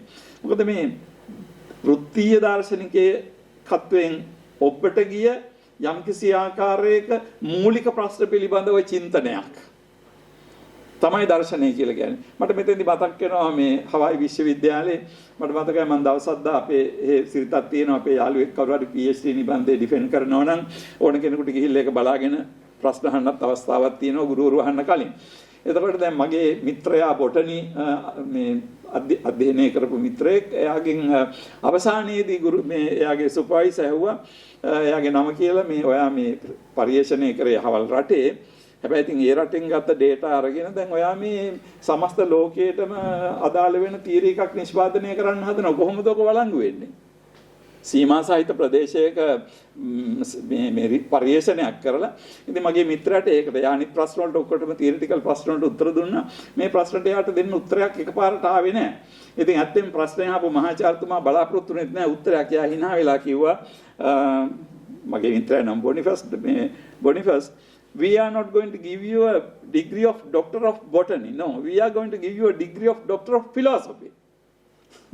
ඒ කියන්නේ botany කරාට දෙන්නේ degree doctor of botany නෙවෙයි. botany කරාට දෙන්නේ degree of philosophy. ඉතින් philosophy විෂය අපවන්නකොට we are doctor of philosophy in philosophy. එතකොට දාර්ශනිකයන් විදියට මේ වචනය සාධාරණීකරණය වෙන්න ඒ කියන්නේ අපි කිසියම් විෂයකට අභ්‍යන්තරේ නැති නමුත් එයින් ඔබට තිබෙන්නා වූ මේකට කියනවා මෙටා කියන්නේ ඒ විෂයට ඔබෙන් තියන්නා වූ දේවල් ඒවත් වශයෙන් මේ විෂය කොටස් නෙවෙයි අපි ගණන් ඉගෙන ගන්නකොට 2 2 4 සහ එතනින් පටන් අරන් ඔක්කොම ඉගෙන ගන්නවා හැබැයි philosophy of mathematics අපි උගන්වන්නේ නැහැ ළමයින්ට ඉංජිනේරින් කරනකොට හැබැයි එතන තියෙනවා වැදගත් දෙයක්. ඒ කියන්නේ අපි අවසානයේදී ඉගෙන ගන්න දේවල් වල මොකද්ද philosophy of mathematics? අංක කියන්නේ මොනවද? නැත්තම් philosophy of law. ඒ වගේ හැම එකම ඊට එහායින් යන්නා වූ දෙයක් තිබෙනවා. මම හිතන්නේ මෙන්න මේ කාරණේ හරි වැදගත්. මොකද හේතුව දාර්ශනිකයා කියලා කියන්නේ අවසාන විග්‍රහයේදී යමක් පිළිබඳව ඒ මූලික ප්‍රශ්න පිළිබඳව basic questions කියලා කේන් ජයතිලක සඳහන් කරපු දේවල් පිළිබඳව යම්කිසි ආකාරයක චින්තනයක් තියෙන ඕන මනුස්සයා. එතකොට අපි දන්නවා බටහිර අර්ථයෙන් ගත්තොත් උග ප්‍රසිද්ධ ෆිලොසොෆර් කියලා කියන්නේ lover of knowledge wisdom කියන එක. නමුත් මොකක්ද මේ ප්‍රඥාව කියලා කියන්නේ? දැන් සොක්‍රටිස්ගේ ජීවිතයයි සොක්‍රටිස්ගේ අදහසුයි අරගෙන බැලුවොත් අපි දන්නවා සොක්‍රටිස්ගේ දර්ශනය තුළ ප්‍රඥාවන්තයා කියන එක විස්ඩම් තියෙන එක්කෙනා අනිවාර්යයෙන්ම සදාචාරවත් එක්කෙනෙක්. සදාචාරයෙන් තොර විස්ඩම් එකක් තියෙන්න විදියක් නැහැ කියන එක. ඉතින් ඇත්තටම බැලුවොත් එහෙම බෞද්ධ චින්තනයේ පැත්තෙන් එනකොට මම හිතන්නේ අපේ තමුන්නාසල කාගෙත් ඔළුවට එනවා සීල පඤ්ඤානතෝ ජයං. සීලයයි ප්‍රඥාවෙන් තමයි අපි ජයග්‍රහණය කරන්නේ. සීලේන අනුපේතස්ස සුතේනත්තෝන විජ්ජති. සීලේ නැත්තම් උගත්කමෙන් වැඩක් නැත. කියන විදිහේ මේ ප්‍රකාශ වලින් කියවෙන්නේ එක්තරා විදිහකින් බැලුවොත් මේ ප්‍රඥාවයි සීලයයි නැත්තම් තියරි එකයි ප්‍රැක්ටිස් එකයි එහෙම නැත්තම් ප්‍රඥාවයි සදාචාරයයි කියන මෙන්න මේ කාරණා ටික මම හිතන්නේ අතිශයින් එකට යනවා මම විස්තාම දිග කාලයක් ගන්න නැතුව මම කැමති මේ ඥානයයි දර්ශනයයි කියන මේ දෙක කේන් ජයතිලක තුල සංකලනය වුණු ආකාරය පිළිබඳව පොඩ්ඩක් කතා කරන්න මම එතෙන්දි කැමතියි අත් වශයෙන් ආචාර්ය සමන් පුෂ්ප කුමාරගේ ලිපිය පිළිබඳව කෙටි සඳහනක් කරන්න එතුමා සමන් පුෂ්ප කුමාර ලියනවා මෙන්න මෙහෙම කේන් ජයතිලක වැනි අය විසින් නිර්මාණය කළ බුදුදහමක් අනුගමනය කරන්නකු ඇතුළු වන්නේ බුදුදහම පිළිබඳ ශාස්ත්‍රීය ලෝකයටය එවැන්නෙකුගේ ඥාන විභාගාත්මක දැනුම පුළුල් වන අතර බුදුදහම පිළිබඳ සංකල්පීය ලෝකයක් නිර්මාණය වේ. මෙහිදී නිර්මාණය වන්නේ බුදුදහම පිළිබඳ දැනුම් පද්ධතියකි. ආත්මය පිළිබඳ විශ්ලේෂී දැනුමකි. ඊළඟට ඥානතිලෝක, ඥානමෝලි, ඥානවීර, ඥානානන්ද වැනි භික්ෂුන් හා වෙත්තමුනි වැනි ගිහියන් විසින් නිර්මාණය කළ මහාද්වීපික බුදුසමය අනුගමනය කරන්නෙකු ඇතුළු වනුයේ බුදුදහම හරහා මතු කරගත හැකි විමුක්තිකාමී ලෝකයට අනාත්මය ගැන සම්ප්‍රජානනයකටය. මෙහිදී ඥානය වෙනුවට ප්‍රඥාව, ස්වයං වින්දනය, තම සම්ප්‍රජානනය පුළුල් වේ. ඇත්තටම මේ සමන් කුමාර ආචාර්ය සමන් කුමාර මහන්සි ගන්නවා ඊටම වැදගත්. මම හිතනවා මේ බෙදීම සහ මෙම කාරණේ ඉස්මතු කරලා දැක්වීම මම හිතනවා ආචාර්ය සමන් කුමාර වැදගත් දෙයක්. මොකද හේතුව ඔබ නිවැරදිව කියන්නක් මෙන්ම මේ මහාද්වීපික බුදුසමය කියලා ඔබ සඳහන් කරන දේ අපේ විශ්වවිද්‍යාලීය දාර්ශනිකයන් කතා කරපු දෙයක් නෙවෙයි එච්චර. හැබැයි එක්තරා ප්‍රමාණයකට මම හිතන්නේ කටුකුරුන්දේ ඥානානන්ද හිමියන් concept and reality magic of the mind වාගේ පොත් ලිව්වට පස්සේ විශේෂයෙන් මම දන්නවා කළුපහන වැනි උගත්තු ඒක පිළිබඳව කතා කරා මේක එක්තරා ආකාරයක සංවාදයකට ආවා. නමුත් ආර්.ජී. දේස් වෙත්තමුණි 1962 පමණ විතර මම හිතන්නේ විද්‍යාවට බුද්ධ සමය සමවිසමනාරු කියන පොත කිසිසේත්ම මේ ශාස්ත්‍රාලීය අධ්‍යයනයේ කොටසක් උනේ නැහැ කියන එකයි මගේ අදහස. මම එතෙන්දී ඔබත් සමග එකඟ වෙනවා. ඉතින් ඒක පිළිබඳව අපි අත්දැකීම් හුඟක් කතා කරන්න ඕන එකක්. නමුත් මගේ මේ සන්දර්භය තුළ කේන් ජයතිලක ගැන කතා කරන එක තුළ මම පොඩි ප්‍රශ්නයක් අහන්න කැමතියි මෙන්න මෙහෙම. මගේ ප්‍රශ්නේ තමයි අපිට පුළුවන් ද කේන් ජයතිලක මේ කියන ආකාරයේ ද්විභේදනයක් තුළ ඊටාම් පහසුවෙන් ලොකේට් කරන්න මේ තබන්න කියන එක. يعني එක අතකින් අපි දන්නවා විශ්ලේෂීය බුදුදහමක් තියෙනවා. ඒ කියන්නේ එංගලන්තයේ ඇමරිකාව පැත්තෙන් ආපු ඇනලිටිකල් ෆිලොසොෆි කියන එක පදනම් කරගෙන ඉතින් ඔබ කේන් ජයතිලක ගන්නවා ඒකේ පරමාදර්ශී රූපයක් විදියට. ඊළඟට අනිත් පැත්තෙන් ඔබ සඳහන් කරනවා මේ මහාද්වීපික බුදුසමය පිළිබඳව. ඉතින් මගේ ප්‍රශ්නය තමයි අතර මේ දිවේදනය තුළ අපිට පුළුවන් ද කේන් ජයතිලක එක පැත්තකට ඊටාම් පහසුවෙන් දාන්න කියන මේ ප්‍රශ්නය නගලා මම දෙන්නේ එක්තරා ආකාරයක නෙගටිව් රජ්‍යත්වවාදී උත්තරයක්. මොකද හේතුව මට හිතෙනවා කේන් ජයතිලක අති විශාල සේවයක් කළාට ඇනලිටිකල් ෆිලොසොෆිකල් විශ්ලේෂණීය දාර්ශනික දෘෂ්ටි කෝණයක් තුලින් බෞද්ධ චින්තනයේ විග්‍රහ කිරීමේදී ලොකු සේවයක් කළාට මම හිතනවා කේන් ජයතිලක එතනින් එහාට ගියා කියලා. තව විදිහකින් කියනවා නම් ඊටාම නිවැරදිව සඳහන් කරන්න පුළුවන් විදිහට කේන් එතනින් පටන් අරගෙන එතනින් නතර වුණේ නැහැ. කේන් ජයතිලක එතනින් එහාට ගියා කියන එකයි මගේ අදහස.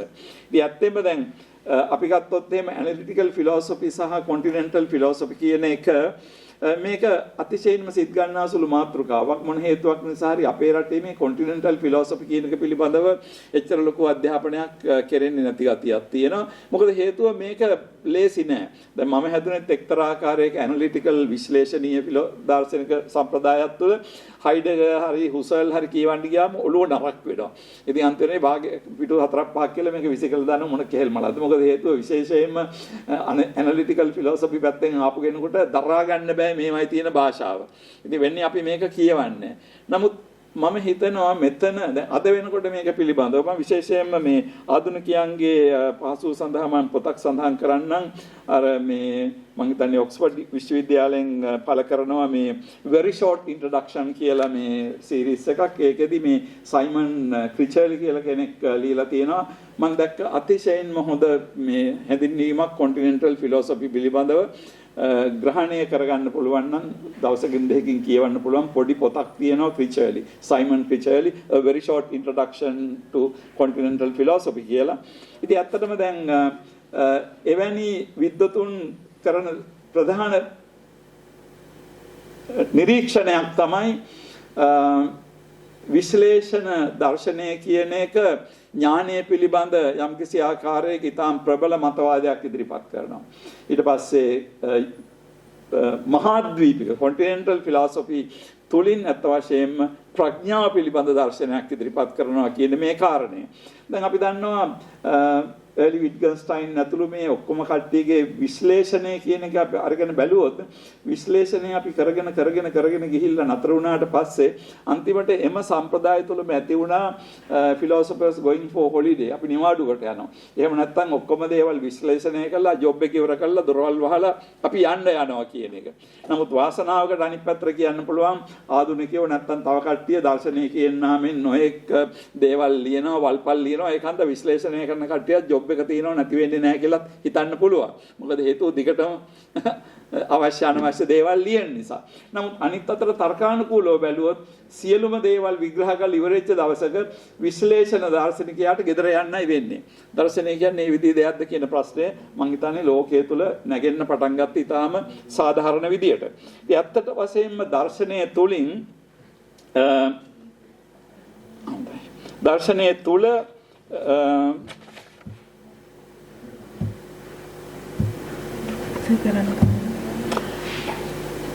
දකින්න පුළුවන් වැදගත් දෙයක් තමයි මේ විශ්ලේෂණීය දර්ශනීය සීමාවන් තුලින් අපි බලනකොට දර්ශනයේ කාර්යය මොකක්ද කියන එක. දැන් විශේෂයෙන්ම නමුත් continental philosophy වල කරලා තිබෙන්නේ අත් වශයෙන්ම what is the meaning of life? What is the happy life? What is the meaningful life කියන මේ ප්‍රශ්නයට උත්තර දීම මහන්සි ගැනීමක් කරලා තිබෙන්නේ. ඉතින් මෙතෙන්දී අද වෙනකොට අත් වශයෙන්ම ඇමරිකාව තුලත් රිචඩ් රෝටි වගේ දාර්ශනිකයන් ඇති වෙලා තියෙනවා මේ ද්විභේදනය පිළිබඳව ප්‍රශ්න කළා මේ ද්විභේදනයෙන් එහාට යන්න මහන්සි ගන්න දාර්ශනික පරපුරක් අද වෙනකොට ලෝකෙ බිහි වෙලා තිබෙනවා. ඒ අනුව මට මේ මම ඉස්සලා සඳහන් කරපු සයිමන් ක්‍රිචර්ලිගේ පොත කියවනකොට මම හිතන්නේ පළවෙනි ඡේදයේ අග තිබෙන වාක්‍යයක් මට හරියට සිත් ගත්තා මම ඒක ලියාගත්තා philosophy should form human beings and not just inform them. ඒ කියන්නේ දර්ශනය කියන එක should form human beings මිනිස්සුන්ව හදන්න ඕන not just inform them. ඒ කට්ටියගේ මේ දැනීම වැඩි කරන එක විතරක් නෙවෙයි දාර්ශනිකයාගේ කාර්යය. දාර්ශනිකයා form human beings not inform them කියන එක. හරි. මේ අදහස් ටික ඔළුවේ තියාගෙන කේන් ජයතිලකගේ කාර්යය අරගෙන බැලුවොත් මට හිතෙනවා කේන් ජයතිලක කියන දාර්ශනිකයා ඇනලිටිකල් දර්ශනයෙන් පටන් අරගෙන ඒ දර්ශනයෙන් එහාට ගිහිල්ලා සමාජ ක්‍රියාකාරී නැත්තම් ජීවිතයට අර්ථවත් වන්නා වූ බුදුදහමක් නිර්මාණය කරන්න මහන්සි ගත්ත පුද්ගලයෙක් කියලා.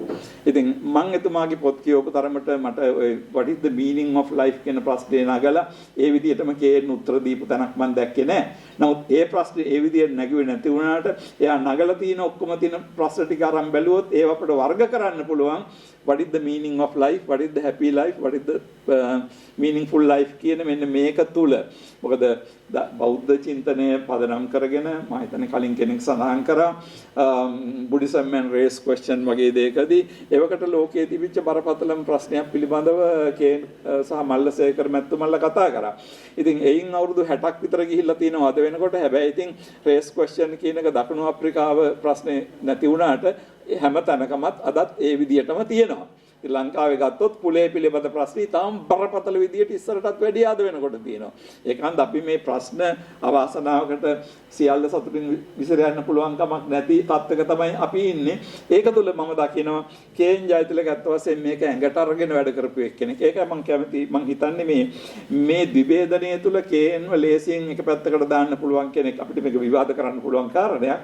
නමුත් මට හිතෙනවා කේන් මේ විභේදනය analytical English analytical philosophy, continental phenomenological philosophy කියන මේ දෙකට ඔබෙන් යන්න හදාපු දාර්ශනිකයෙක් කියලා මම කල්පනා කරනවා.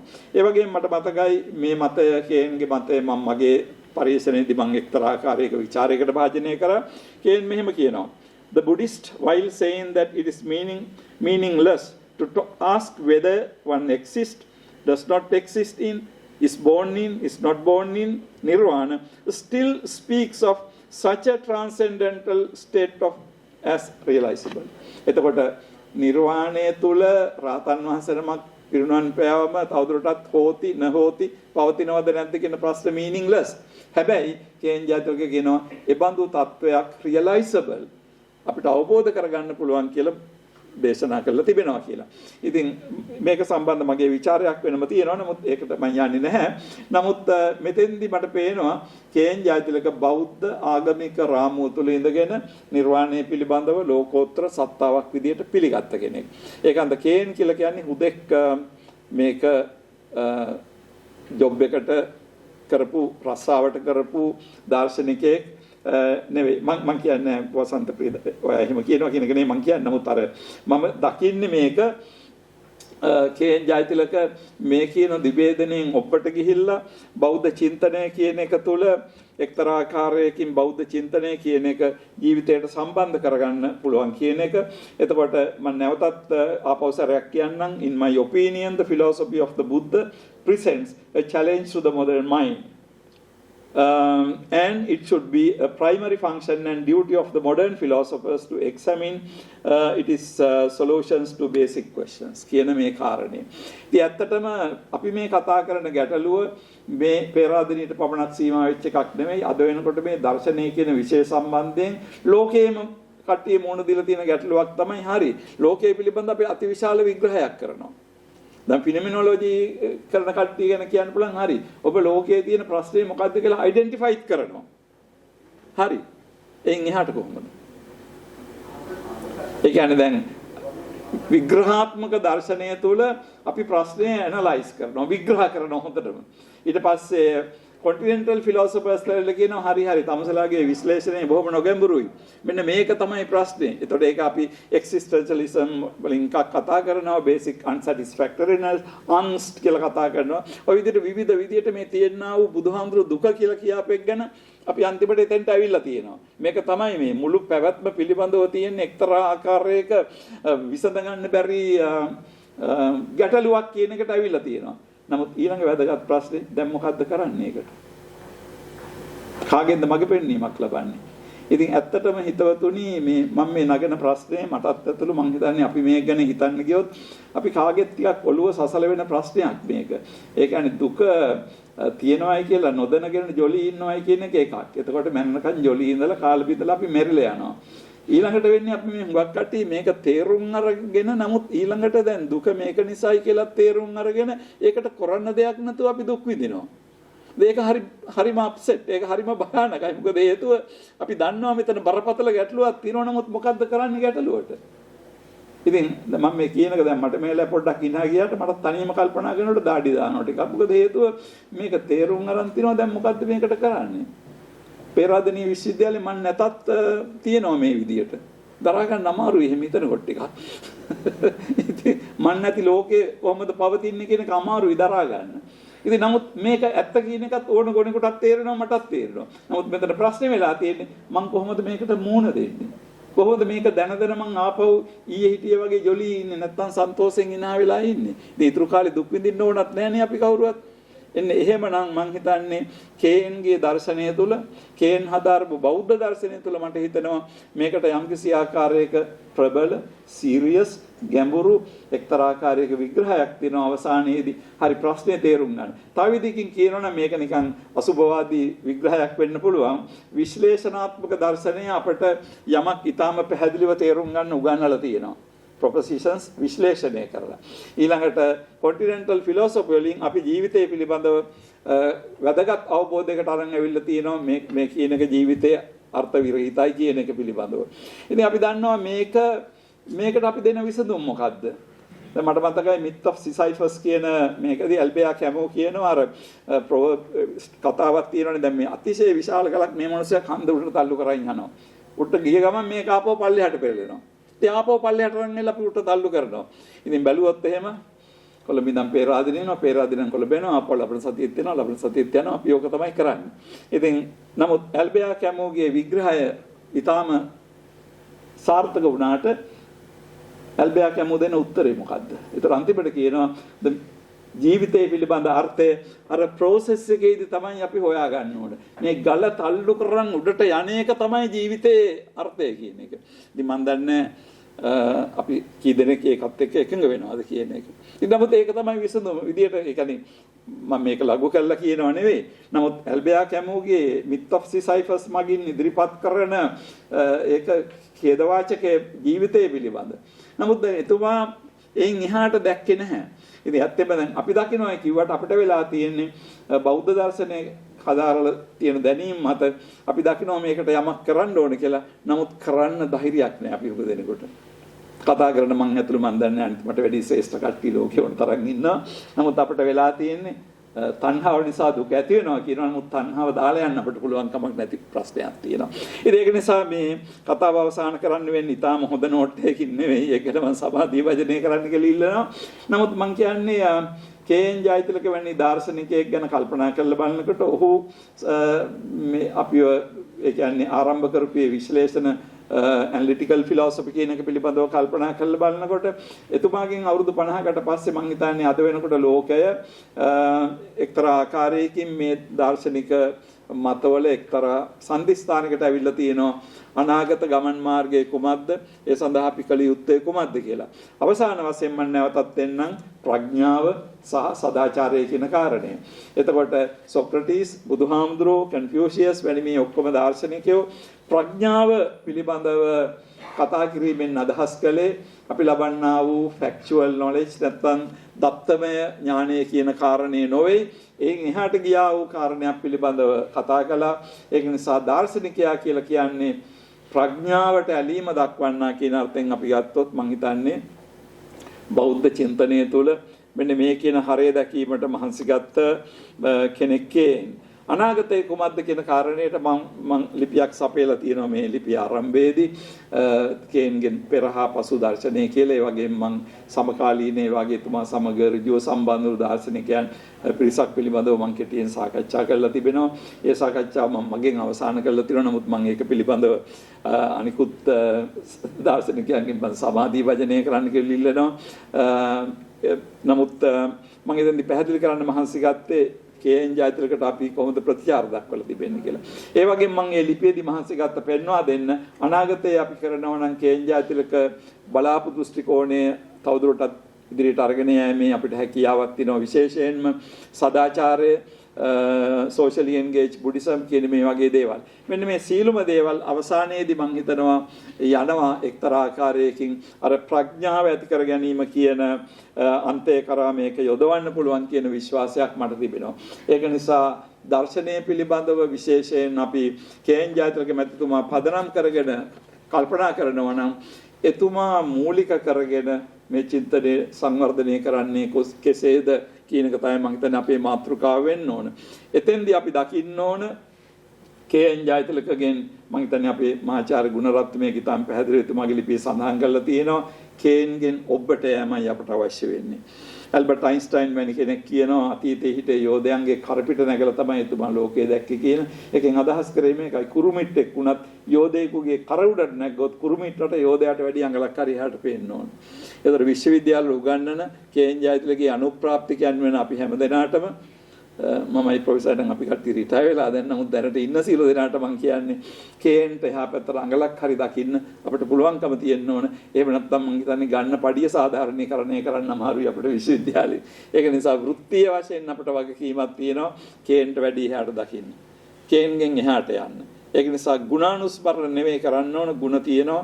නමුත් අපි ශාස්ත්‍රීය ගමනකට පාදක වෙන්නේ කොහොමද කියන එක පිළිබඳව මෙනෙහි කරන්න කියලා තමුන්නාසලකින් ඉල්ලමින් මේ අවස්ථාව ලබා දීම පිළිබඳව නැවතත් උත්සාහවත් වෙමින් උපකල්පෙන් මම මගේ කතාව අවසන් කරන බොහොම ස්තුතියි. බෙහෙවින්ම ස්තුතියි මාචාර්යතුමනි. තමත් සාරවත් දේශනාවකට අපිට සවන් දෙන්න කැව ලැබුණා. දිගු කාලයකට පස්සේ අපිට අත් වශයෙන්ම මෙවැනි දේශනාවකට සවන් දෙන්න ලැබුණේ. එමනම් මේ උස සභාවේ අවසානයේ කර අපි කෙමෙන් ගමන් කරමින් සිටිනවා.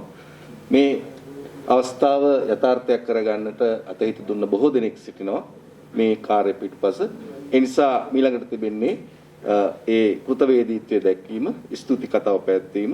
මා ඒ සඳහා ගෞරවයෙන් ආරාධනා කරනවා පෙරදෙණිය විශ්වවිද්‍යාලයේ දර්ශන අධ්‍යයන අංශයේ අංශාධිපති මහාචාර්ය පී.එම්. ජමාහිර් මැතිතුමාට.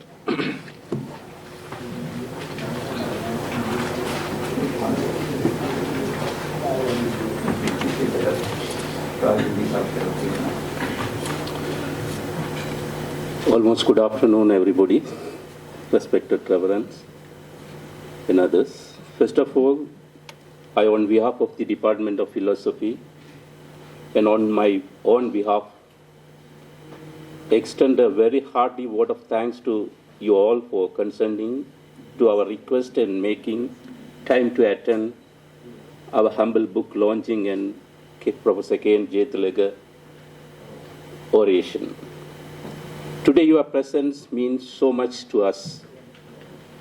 Yes, of course, today our chief guests, the Vice Chancellor, University of Peradeniya, Professor Uppul Disanayaka, and Deputy Vice Chancellor, Acting Dean, Faculty of Arts.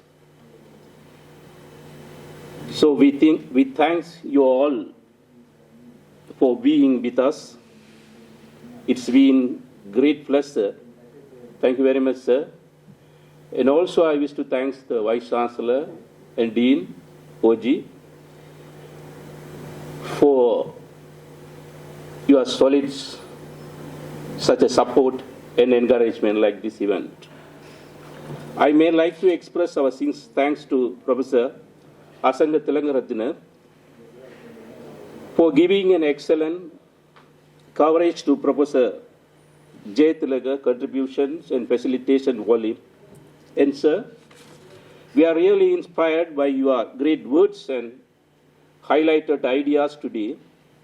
So we are taking your ideas and opinion to it. Thank you very much, sir. Regarding you mentioned Anusmarana word. In my area also there is a hospital. The name is Anusmarana Hospital. In English and Tamil there is no word in Marana. In singular there is Anusmarana Hospitals. I am really thinking always when I cross the hospital. So patient attending there for recovering the normal life. So if they read it this, unfortunately they don't know meaning of singular. It is located in Eastern Province. Anyhow, we will try to put the correct name. That's why I mentioned, sir. We will try to forward your ideas and opinion in future. And also, a special mention, Managing Director of S. Godagena Brothers, Director and Manager of Godagena Brothers, Desabandhu Sri Sumana Godage, who has published this volume Sir, thank you very much for your support and dedication in this.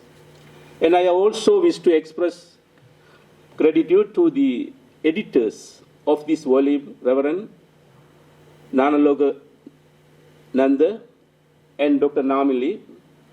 And really I am thanks to Dr. Namili, who is organizer of this event today. And I am privileged that family members and friends of late Professor K.N. Jayathilaga for coming this special day.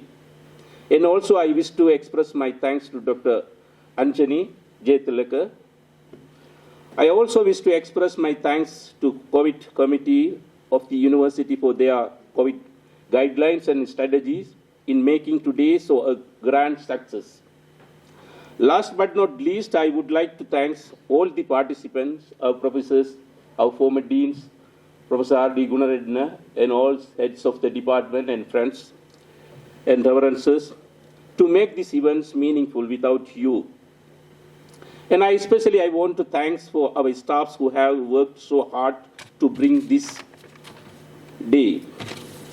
At the end, I want to state that we are all most grateful to all speakers on this stage. We thank you for being with us this day. It's been a great pleasure. Thank you very much, sir. May God bless you all. Thank you.